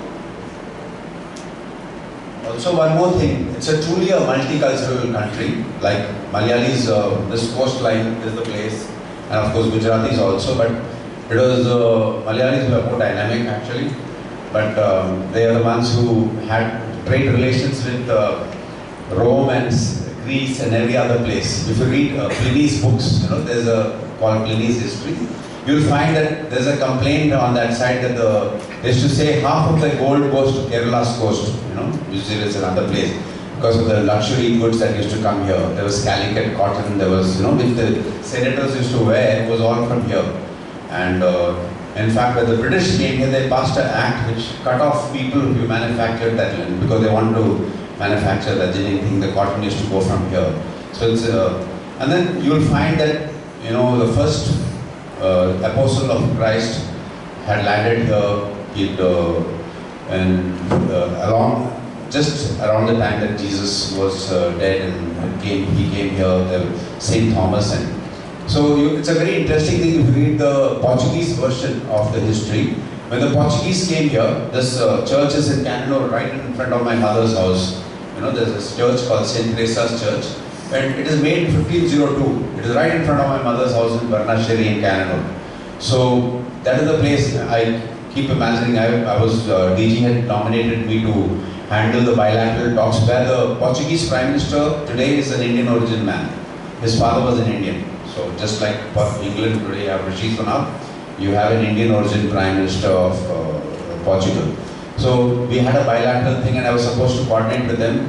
And the head of the Portuguese side was Nuno, Dr. Nuno, whose great ancestor was in. So I said, I'm here, right here where your father, great-grandfather would have been roaming around, you know. So when I sent him those pictures, it was very interesting. So that's the thing that we have absorbed them. So when they came here, they found a very strange Christianity being practiced here. And because this Christianity came much before the papal authority came in here, you know, the Pope came in only 300 years later, and they found a very, so they thought it was a mythical kingdom of Prester John that was found here. There was a lot of excitement, you know. So it's an interesting country that we all live in, and we mustn't lose that Indianness. We mustn't lose the fact that we have a ability to absorb, assimilate, accommodate, you know, and adjust. And Similarly, the Malik Dinar was a prophet's companion who came to India in Calicut. We still have Malik Dinar. The and Cheruman Juma Church is also one of the earliest mosques created out of Arabia, which is existent today. You know, the Arabs had the. So we really believe our country has had a very, very inclusive. You see that adapted whether we go on our UN missions. Now the Chinese have a large amount of deployments in Sudan. You know. That's the first time they're actually deploying people in Sudan. Otherwise, they used to give engineers and 10 doctors and things. But today, you have a 1,000-man contingent in Sudan. And why is it? It is not because they want to protect the Sudanese. It is because their oil pipeline is now going to be created and they're protecting them. Whereas we have actually sacrificed about over 200. Dr. Georgian knows the Korean War, the project that India did in protecting them. We liberated, we took care of about 26,000 prisoners in Korea, which were from the Chinese and the European side, the South Korean side, and we repatriated them. You know, it is one of the most successful examples. And why could India be the chair of the thing? Because the world respected our neutrality. So that's the reason why we've been able to, we were looking up, our medical missions have been looked up everywhere. So, and we've never had any strings attached to any of our policy, foreign policy. Our high-tech programs are not biased, whereas the Americans, when they offer you courses, they expect you to go their line in any way. So I must also tell you the story of the AIDS epidemic. Today, the professors here, you understand the role that India was lagging in science and technology. There was this, we use this phenol, which is there in our bathrooms and others. That was discovered by somebody long ago. But even in the 1960s, we were paying money, royalty to some company which had already sold this rights to somebody else. Then Indira Gandhi ordered that Patent Act has to be created. She made a new act where the product was not patented, the process was patented. And because of which our pharma industry really blossomed. And our ability to manufacture, we didn't have to pay patents to other people outside the, which is a very unfair thing on developing. Like for medicines, this thing that you have, sprays and others, was prohibitive. So when AIDS hit us in the world in the 1980s, the treatment for AIDS was very expensive. It was about $15,000, for a person. Whereas India's company called Cipla, run by Abdul Hamid, came up with a cocktail of drugs which is less than $1 a day. There were 3 drugs that had to be eaten, and he brought it down to $1. And because if you had AIDS, only if you're an American or a European you survived. If you're an African or an Asian, you died. And this man said, I want to bring cheapest medical care. And he offered it, and the United Nations said that we must adopt them. The whole world's pharma company, that is the European and Western pharma companies, went against us. They put advertisements saying that if you eat Indian drugs, you'll become a snake. And they had those advertisements out. You can Google it and see. There are advertisements showing that Indian drugs are manufactured by dirty, ugly people, no lab coats and all that. But today, we are the pharmacy of the world. If during the corona epidemic, it wasn't the rich countries that delivered the vaccines. We've seen those things against the other thing. We are the ones who gave a vaccine, Maitri. We delivered medicines. We delivered food. A country that was dependent. We used to get 5 kgs of atta, wheat, when I was growing up. We used to get only 5 liters of.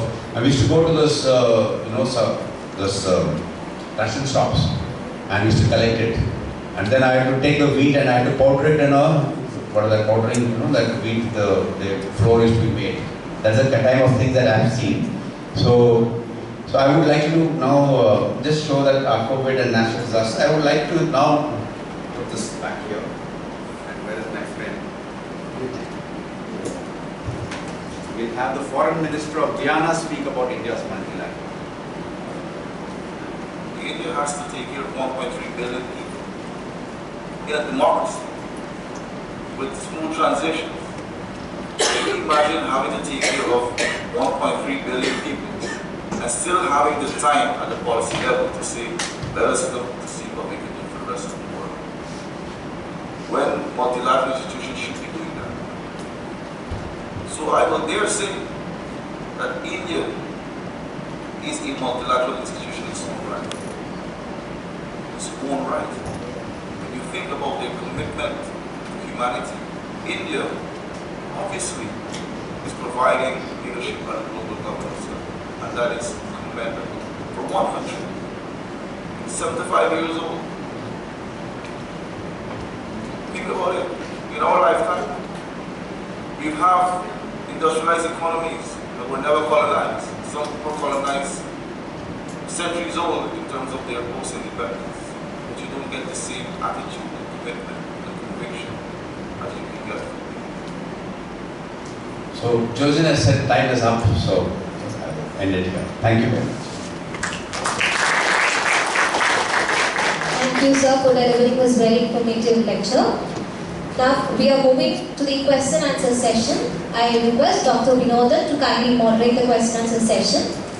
The floor is now open for you. Kindly wait for the mic to come to you. I request you to identify yourself by stating your name and affiliation before asking the question or making a comment.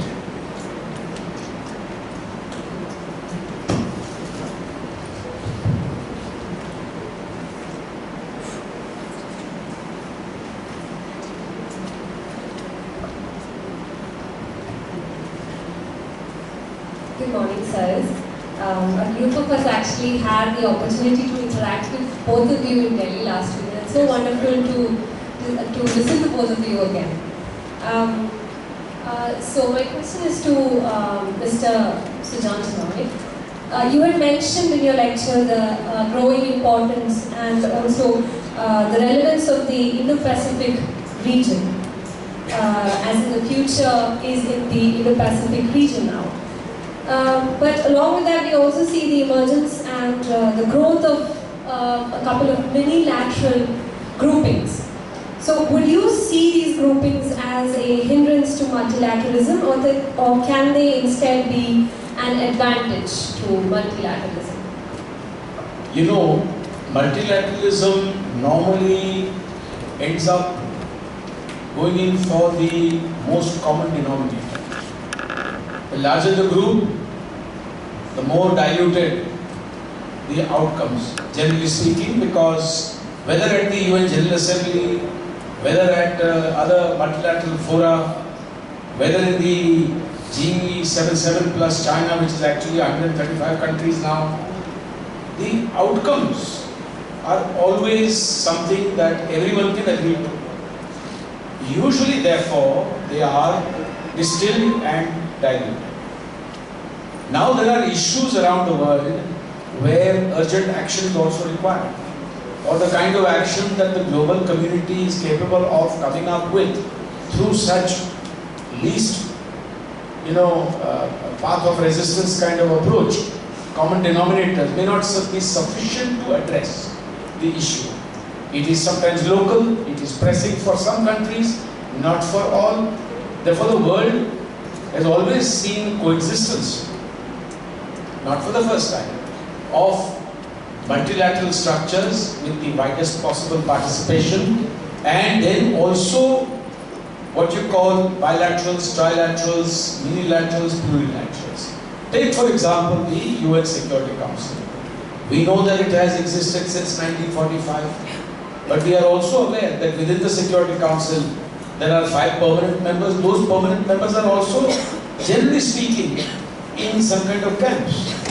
For example, the triumvirate of the United States, UK and France have always acted together since 1945. Not today, we're talking about 77 years ago.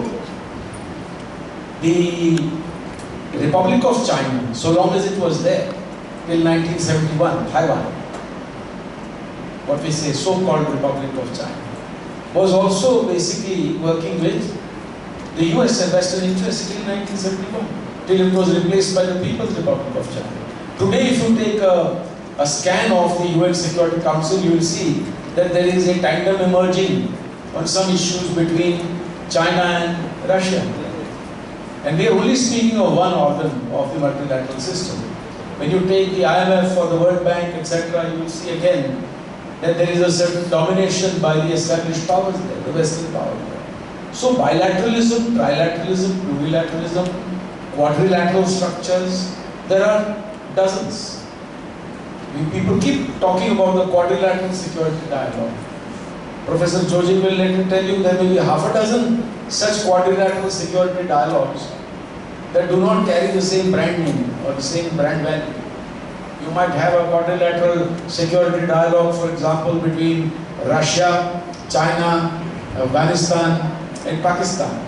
It's also a quadrilateral security dialogue in which there are 4, not 5 or 6 or 7. They may be discussing many things which are of direct relevance to me sitting in India as an Indian. So there is nothing new about coexistence of unilaterals and multilateral structures proceeding hand in hand. In any given global structure, when you put people like you in a room, you are not equally, you are a student of this university. By that token, you are the same as everybody else. You came in with the same right of access. You are not necessarily equally friendly with everybody sitting in this room. It is quite likely that after this session is over, you will, have a chat with 1 or 2 or 3 out of this group, whether you do it over lunch or whether you do it over tea. It is quite likely that you may even discuss what was discussed in your classroom at the broadest possible level, but you will do it in a smaller group. You might even discuss today's lecture, but in a smaller group. Is that your right? Yes, of course it's your right to do so. And so there is nothing against smaller structures. Coexisting alongside, supporting. I see them as supports. I don't see them as detracting from the larger objectives of multilateralism.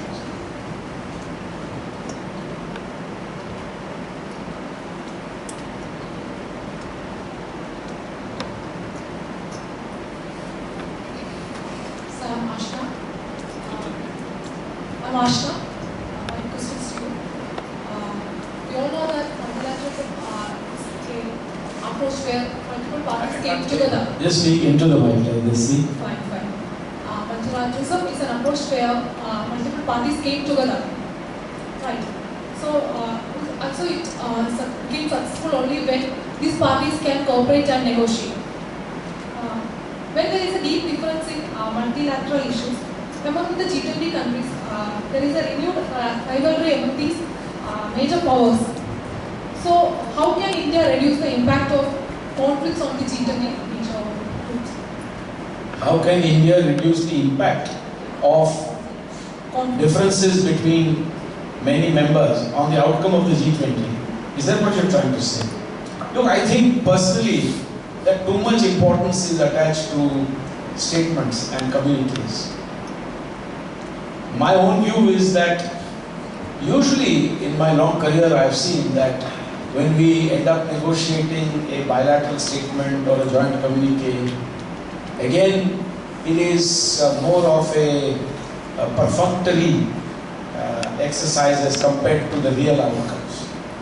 Often it is for the sake of getting a statement that we spend a lot of time as wordsmiths on adding words and removing words, etc. So the real outcome of a G20 process is the conversations that you have, the kind of marginal, incremental, however small change that you bring about in perceptions and thinking. And such reconstruction of the debate or discourse is not necessarily an end game that by a certain date on which India's summit, G20 summit is to be hosted, XYZ needs to be there in black and white. It is an ongoing process. It is to be taken to the next one. It is to be handed over in a certain fashion to the next, chairmanship or the presidency. So I personally, as an individual, even as chair of the Think 20, while attaching importance to consensus, I do not think that communiques are a make or break situation. Okay. So that's the first point. The second point is that if you look at the last few G20s, you find that there are always paragraphs on which there is disagreement.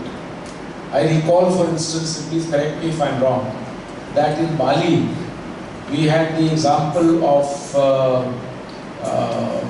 China dissociating itself from paragraph 36 of the 33 or 36, which pertained to debt distress. There was, China had said, no, they don't agree with the language. But they still went along with the existence of the language. I don't expect China therefore to take any proprietorship for that particular paragraph. So the point I'm saying is, if a major country like China dissociates itself from a paragraph on debt distress, and yet that paragraph remains there, what is your conclusion about the importance of that paragraph? For me, it is pro forma. It is there, but then one major power has already said that they dissociate from it. Therefore, I say it is not a make or break situation to have a communique with, maybe there are several such paragraphs on which people have felt strongly. They do not feel that they have a direct stake in that particular language, and yet have allowed it to go through. But their commitment to that paragraph may be questioned on moral grounds. In 2019, it was the Japanese presidency. I recall that again in the communique, the Americans had dissociated themselves from the paragraph that pertained to climate change, climate financing, something to that effect, still during Trump's presidency. What am I to conclude there? So, this fact exists that communiques are important, they are desirable. If you are able to forge that on the anvil of such conversations, then yes, it gives a chance to a broader constituency that is not taking a deeper dive to conclude that it is successful. They were able to agree on X, Y, Z.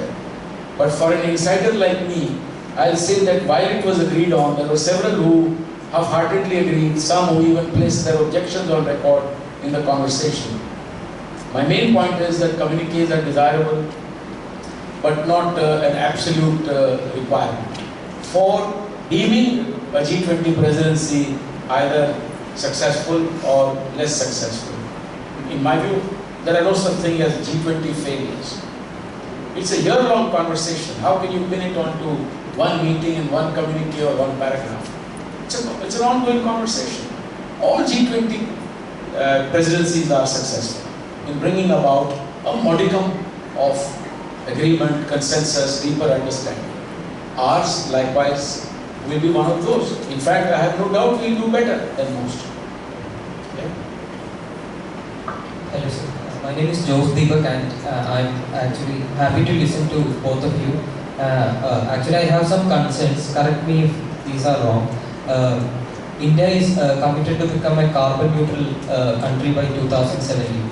And if India becomes carbon neutral by 2070, what will be the role of this concept of common but differentiated responsibilities? And I would also like to express my concern that will India attain the technology to become a carbon neutral economy by 2017, since the climate finances that is being owned by the West is not happening towards the global south? Look, it's a very complex issue. How will the world free itself of carbon emissions? Will it move towards non-fossil fuels? Will it move towards renewables? Will it move towards specifically hydrogen? Will it move towards green hydrogen? Hydrogen by itself is not the solution. If hydrogen is not produced as green hydrogen, if it is grey hydrogen, if it is black hydrogen, or whatever it is else that you call it, if it is not free itself of a carbon footprint, then hydrogen is also questionable. So this is something which is long drawn in my view. This great transition that the world wants to make from known sources of energy that have powered industrialization till now. Even this wave of globalization as we know it till now was powered on the back of fossil fuels, essentially. Now that we have access to solar energy, wind energy, we have access to certain types of alternatives like hydrogen, we are looking at a future where we can continue with this kind of activity without carbon emissions. But in a world in which there are different economies already stacked at different levels of development, it will be very difficult to firstly have a one-size-fits-all approach. That's common sense. How can you do it? where there are vast segments of the global population that look at firewood. Mercifully, that is on the decline.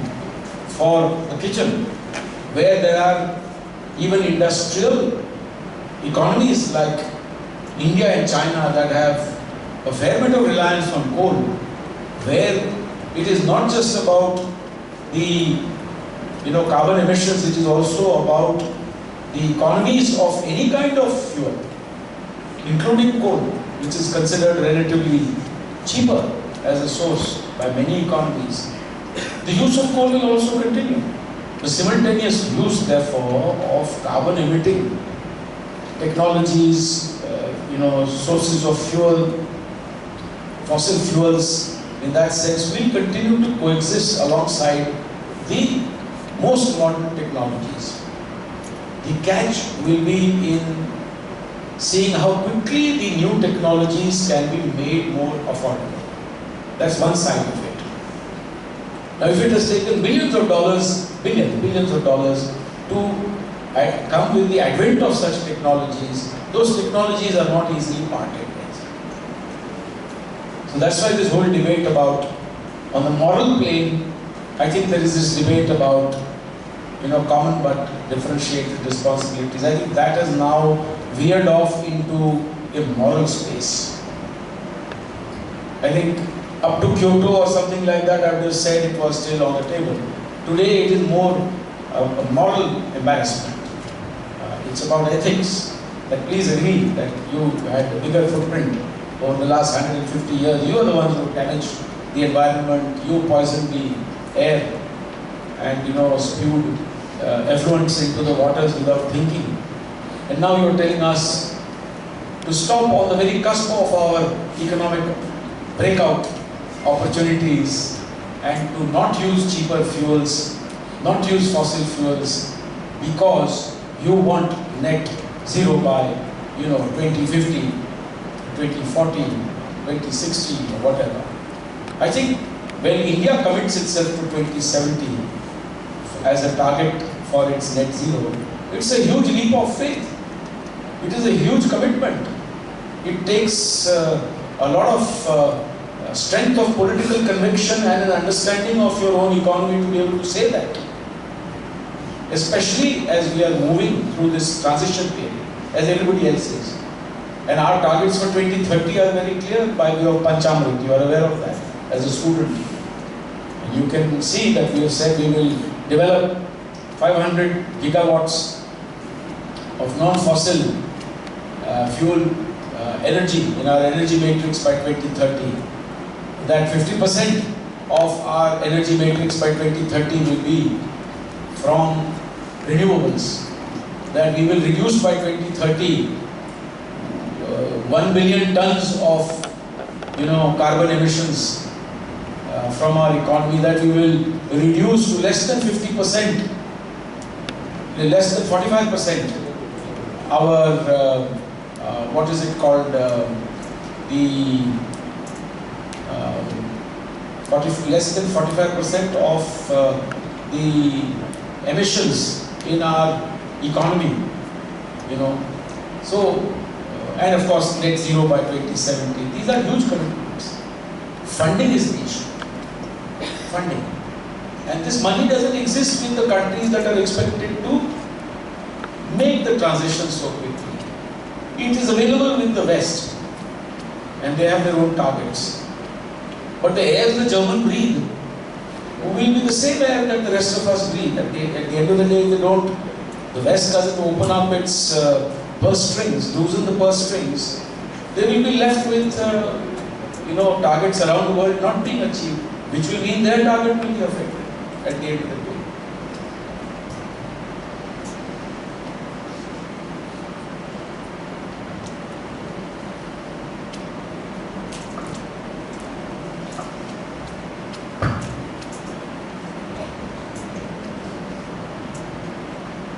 Hello sir, my name is DPK Pillay. In the formation in 1999, the formation of G20 was like a response to the world economic crisis at that time. After the 23 years of the formation of G20, the G20 has become one of the most powerful organizations in the world. As per the authentic resources information, it reveals that the 80% of the world GDP is controlled by G20. 75% of the world global trade is controlled by G20. And 60% and also the 60% of the population is held by the G20. And my question is, even though G20 is so powerful, that can seem powerful, even though does the G20 is effectively able to help the countries that recently faced the economic crisis, such as Sri Lankan economic crisis, the Pakistan Sri Lankan crisis, 2022 Russian Sri Lankan crisis. And I have a big part of the question, that is, I know that Sri Lanka and Pakistan are not the part of G20, but we know that 2023 G20 India presidency theme is that one earth, one planet and one future. Even though Pakistan and Sri Lanka are not part of the G20, but definitely these countries are part of the one world idea that G20 India presidency put forward. That's my question. I agree with everything that you said. So I just want to know that your those are opinion. nice observations, very good observations. Thank you, sir. But what's the question? My question was, does G20 was able to provide effectively the help to the countries that recently... I hope this is working. It's not. It's working, right? So my point is that, it's my booming voice because I modulated the moment I realized it's not working, now it's working. The G20 is not a bank. The G20 cannot say that we feel sympathetic, so let's now sanction X trillion dollars to XYZ. Nobody expects the G20 to do that. The G20 comprises of members who comprise the G7, who in fact, many of whom sit in the UN Security Council, many of whom, as the advanced economies dominate the lending institutions like the multilateral development banks, the MDBs, or the international financial institutions. Therefore, their being in the G20 and part of the debate and discourse, if they are convinced at the national level, they are more likely to be able to contribute to the larger good as a result of their privileged positions elsewhere. Or at the bilateral level, where rich economies can thereafter help. And they will be able to help not necessarily as G20, even if they do it regionally, bilaterally, as part of their own structured programs. Japan, for instance, has TICAD, as you know, the dialogue with Africa. That's fine if they are able to help 10, 15, 20 African countries to meet their infrastructure, connectivity, or other developmental needs. So, G20 is not a panacea to all the world's ills and problems. Don't expect them to be regarded as some kind of a supra entity that simply with a decision or a communique can wish away problems. And if you cannot reach that consensus, that means you have abandoned the world and your G20 is a failure. That's not the way to look at it. It's not a bank. It is a very great platform for dialogue, reasonable dialogue, some negotiations. There are a lot of breakout dialogues when the G20 summit also takes place. There are so many bilaterals. Leaders will be talking to their closest friends and all. I think what needs to be avoided is bringing in extraneous stuff. You may feel very sympathetic about something that is happening in some part of the world, but it's not necessarily the forum for discussing. In my view, the G20 is not a forum for bringing in, make or break way the war in Ukraine into the G20 discourse. And what about the debt distress that 75 countries are facing? What about the developmental issues? If you link everything to that, then it creates discord.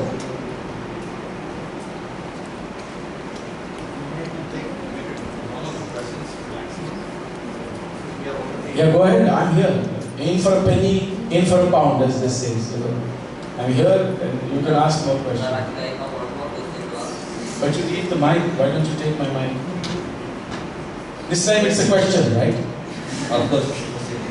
In 2010, the President of France, Nicolas Sarkozy... 2000 which, please? In 2010, the President of France, Nicolas Sarkozy, proposed the establishment of a permanent secretary in the G20, similar to the UN. What will be the and what is the opinion of India of having a fixed or permanent secretary in G20, similar to UN? Look, permanent secretariats take time to develop. If you look at the, Indian Ocean Rim Association, now it has a secretariat located in Mauritius. Do you know how many years it took to agree on a secretariat? Perhaps 2 decades of conversation on the Indian Ocean Rim issues before the secretariat could be developed. So secretariats are notoriously difficult to develop because where you are in a large grouping trying to create some binding glue and consensus and convergence on issues, it is not easy for one or more countries to say, let's have the secretariat in XYZ place. Because there is a tendency to believe that wherever there is a secretariat, the country in question will be able to better drive the agenda. Simply because of geographical location. For example, if you have the new development bank of the BRICS, it's located in China. One would assume that China is in a slightly better position than the rest to influence outcomes, perhaps influence appointments, perhaps simply because it is the largest contributor to that bank in terms of shares. Some of that may be logical also. Not all of it may be logical. So if you go by these examples, then I'd say the G20, despite the fairly long passage of time since it emerged onto the scene as a grouping, not necessarily in a G20 format, but at least in a format that wanted to discuss, like for instance, the problems arising as a result of the Asian financial crisis. At that time, it was, as I said, limited only to central bank governors and finance ministers. Later expanded to a different format at the level of, presidents and prime ministers. So, despite, let's say, 20-year, gestation period, it doesn't have a secretary. Now, does it mean that no efforts have been made to create quasi-secretariats? I think efforts have been made. For instance, the German presidency left behind as residue of its presidency something called the Global Solutions Initiative. You can Google it. Global Solutions Initiative. Okay. And the Global Solutions Initiative, after the end of the German presidency, continued to have the support of the German state as an instrument, a platform and a tool for continued work on G20 issues, including when the G20 presidency had moved on to other states. Now it can be helpful, it can be supportive, it can also be a means of impacting on issues and outcomes also, especially when the rotational presidency, say, moves on to developing countries that may not have the resources to hold so many meetings, spend so much money on inviting people from around the world for consultations, etc. So I do believe that in a presidency, for instance, like the Indonesian presidency, the Global Solutions Initiative had a role to play. And be supportive, that is for the Indonesians to decide. The Italians also created a quasi-structure led by the institute that was primarily tasked with hosting G20 consultations, essentially T20. The Think 20 is the most important one. It's the ideas bank. So even the German Global Solutions Initiative is something that has grown out of organically the German Think 20 process. The Think 20 itself is about 10 years old. It came about as a result of the Mexican presidency, 2012, Los Cabos. It took place. I in fact landed up there in a few weeks after the G20 summit as ambassador to Mexico.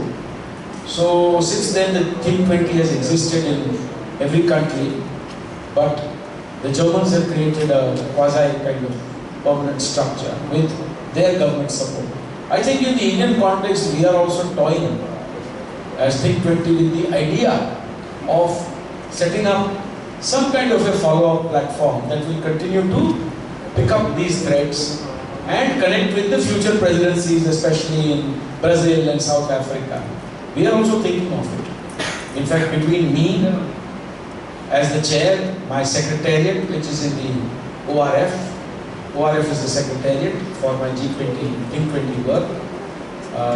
Between us and the RIS, for instance, which is another Indian think tank where Professor Sachin Chaturvedi is a member of my core group, like Dr. Sabi Saran of ORF is also a member of my core group. We are looking at this possibility. But it's not a secretariat.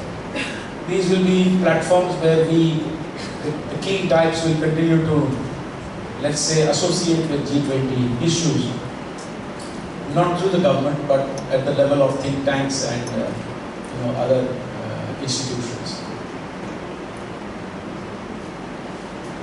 Sir, if I could ask a question. Despite all the challenges that is going by,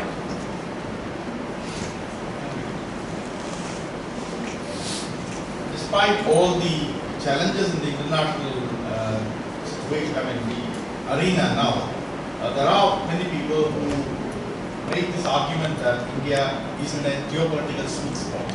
In the sense that there is a great deal of opportunity for India to make its weight, punch its weight. So, with your vast experience in diplomacy, how do you evaluate the situation? Does India has a geopolitical sweet spot?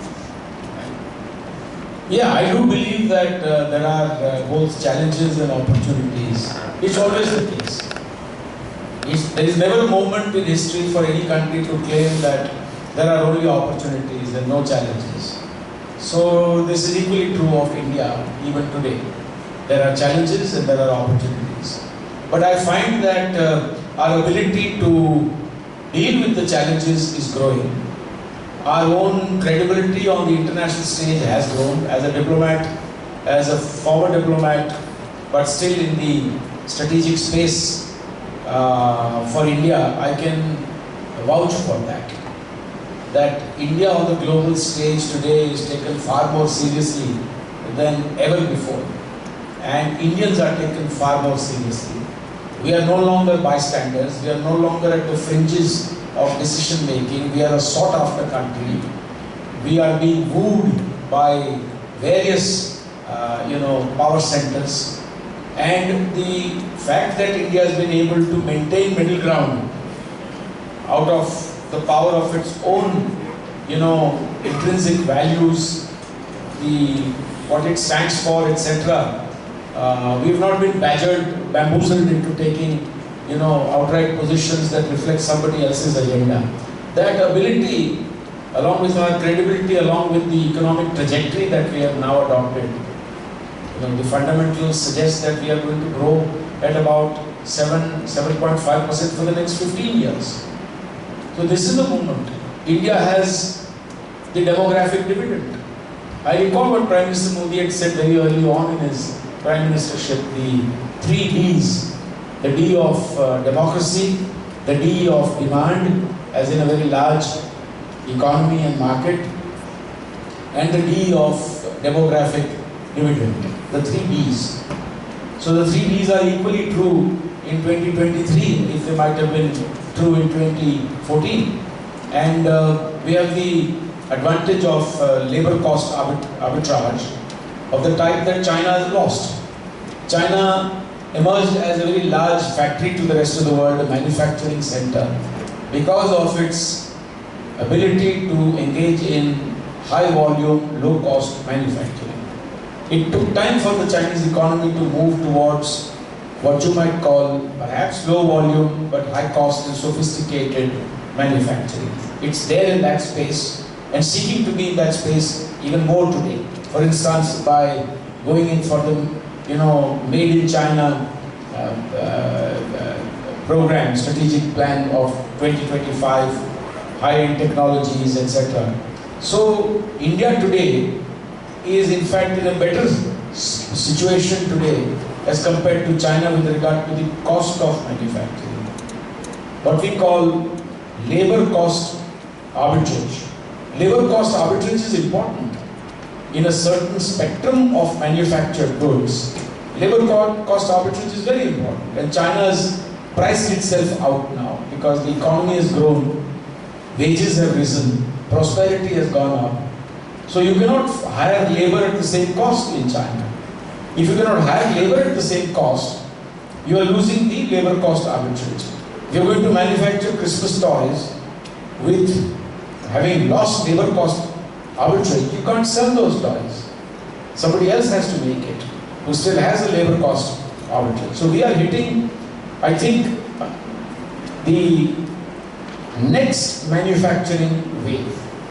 As the world is now moving into high tech, into AI, into all sorts of other things, and the fact is that manufacturing itself is not about to disappear. Don't imagine that tomorrow your, dress is going to be manufactured through 3D printing or through some kind of, very special kind of,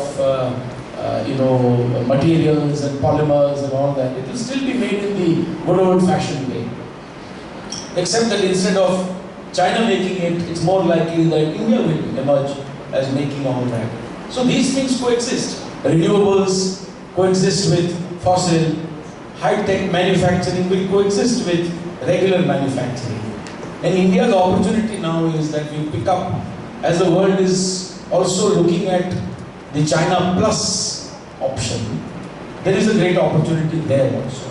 Not just because of labor cost arbitrage, not just because of our, policy docking points that we are creating, a policy framework to invite investment and all that, but also simply because the world is looking for China Plus. Everybody wants risk mitigation today. Nobody wants to put all their eggs in one basket. Everybody realizes that if eggs are in one basket, you have what you call a threat to supply chains. And if it's a threat to critical supply chains, then your problem is also of critical proportions in terms of disruption. So, global risk mitigation strategy requires diversification of supply chains. Now, a country like India has this great opportunity to not only diversify its own supply chains, but to get others to relocate many of these supply chains in India. How much of it we can do requires a lot of groundwork. Firstly, we have to see, are there supply chains, goods like PPEs, masks, etc. We never made them before, but we could easily have made them. We have the necessary HR and the technological capabilities. Then the next question is that, but in making this very simple product, are we clear that all the raw materials are also available in India? Or are these supply chains also located outside somewhere, subject to disruption or denial? Both have been used. Disruption has also caused problems and denial has also caused problems. Once you reach this assessment, you may also conclude that there are some products which are desirable to be made in India but may take a little time for you to create the ecosystem. You may have factories, but they may have to be upgraded. You may require new kinds of machines, new kinds of technologies. There will be a gestation period there. You may also reach the conclusion that there are still some supply chains where the game is not worth the candle because it's too expensive, or that there are substitutes. So once you reach that, you can take a decision. But India is in a sweet spot. And you know, you as young people must be optimistic. The last thing you should be cynical. As young minds, you know, stay away from politics. Urge you. I've never dabbled in what you call judgmental issues. I remain a professional and I tell you, it's better to be that way. You will be able to contribute to your state and to your nation more if you think independently. So look at India with great optimism. That India is not necessarily going to be mine, the one of the future. The beneficiaries are you people. And you must stay on course with your optimism. You know? Don't doubt the future of India. I have no doubt about it. History doesn't give anyone a guarantee that you will remain at the top of the heap for 100 years. India will be at the very top. It will be your India. I have one last question from one of the undergraduate students. Good afternoon, sir. I'm Manohar Parrikar from Institute for Multidisciplinary Programs in Social Science. And my question is to Pillay sir on human rights and human values lesson from India. Recently, it is visible that the human rights and values being highly violated here itself, means in India, and especially in relation to right to expression. And talking about Ashoka's inscription, which happened in the past, and how does that work? It feels like we ourselves can't do what our culture says, then how we are going to propagate it in a large scale in a multilateral outlook. No, I think you speak, I'm speaking from having an experience of lived abroad, and what you see here, I've given an example of 1947 of two countries becoming independent. And you see where the path that Pakistan has taken, where they believe in one identity, one religion, one ideology, you know. And you've seen others also believe it. Whereas we are truly a multicultural organ. You know, in any, like I remember when I was there in Africa, this place in Australia, some incident had taken place. And there was my boss was in Australia and he made a very snide remark. You Indians are all doing that, you know.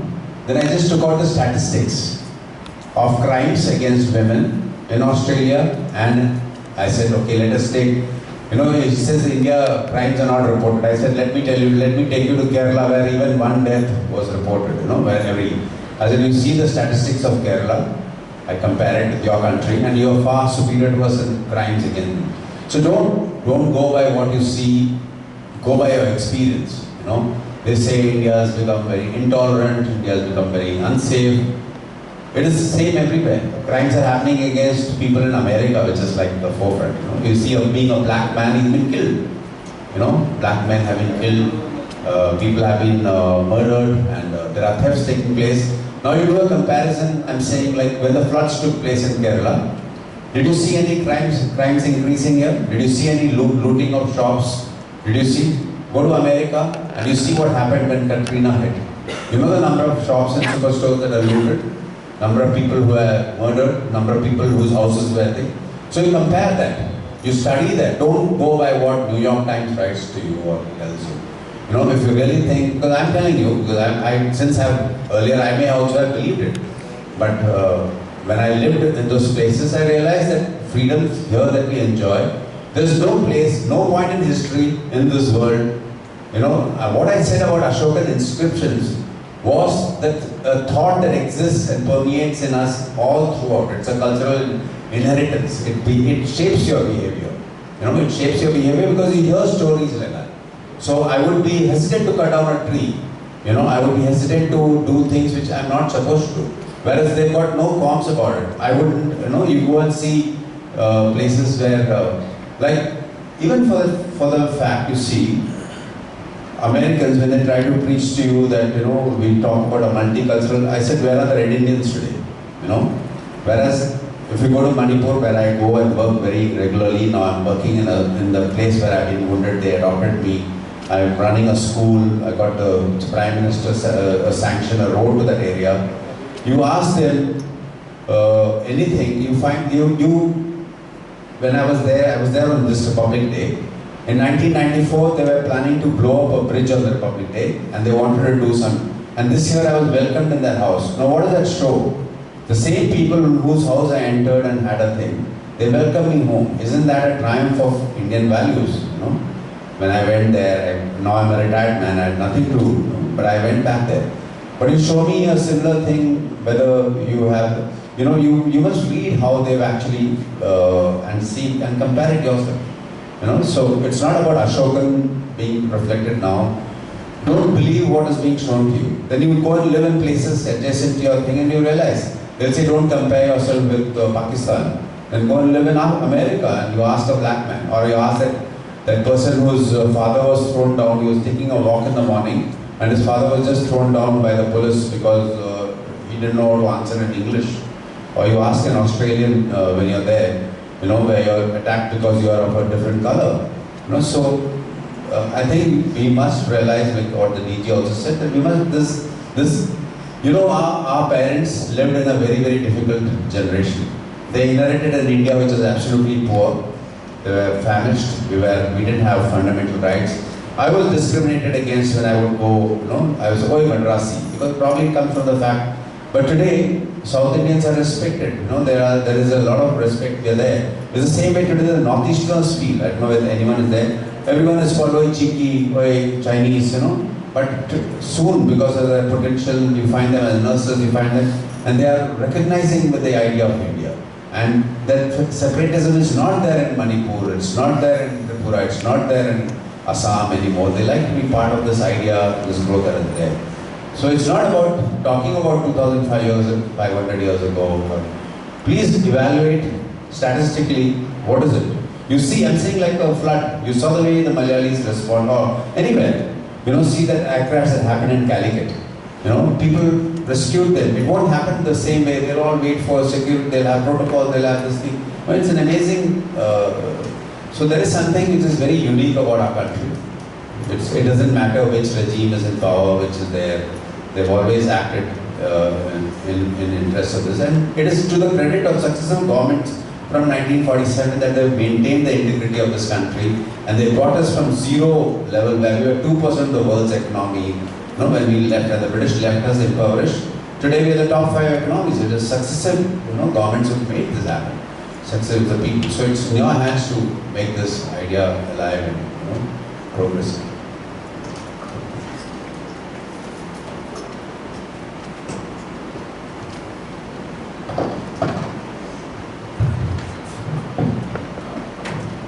Good afternoon. I don't want to pretend that I can summarize the very eloquent lecture that Ambassador Chinoy has made, and also with the candid intervention and the interaction that he had with students, and also Colonel Pillay's presentation based on his personal experience, both in the army and outside.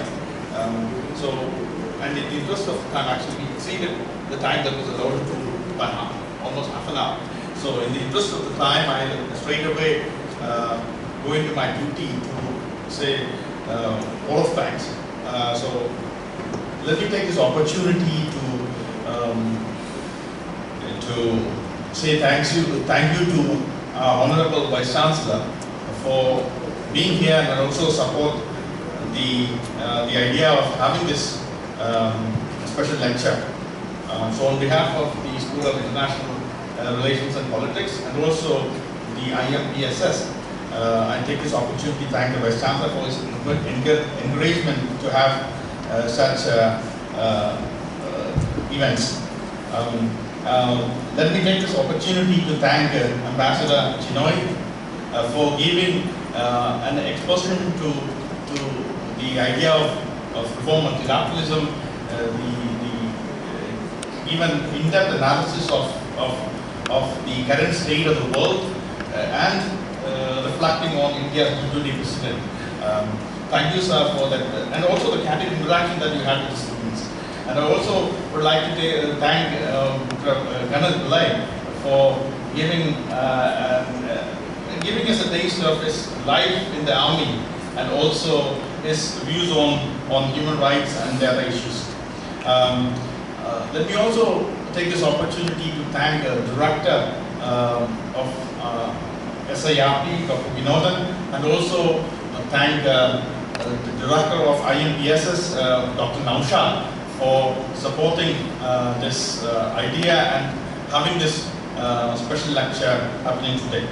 I will also take this opportunity to thank some of the student volunteers who actually made this happen, and some of you see them running around doing all the legwork that is needed to be done to organize such an event. So I take this opportunity to thank them for volunteering to make this event happen.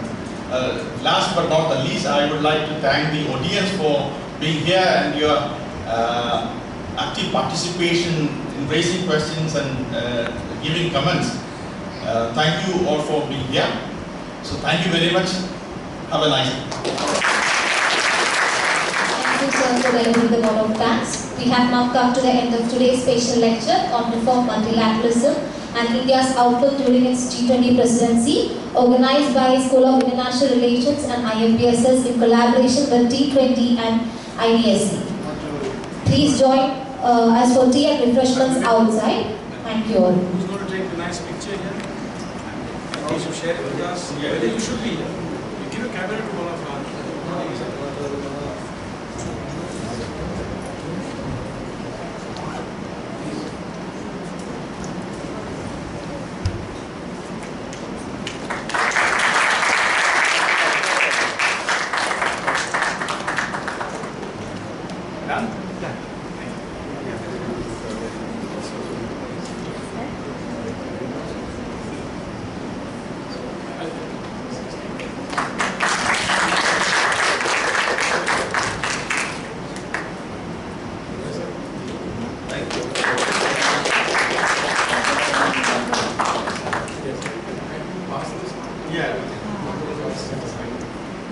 Thank you all very much.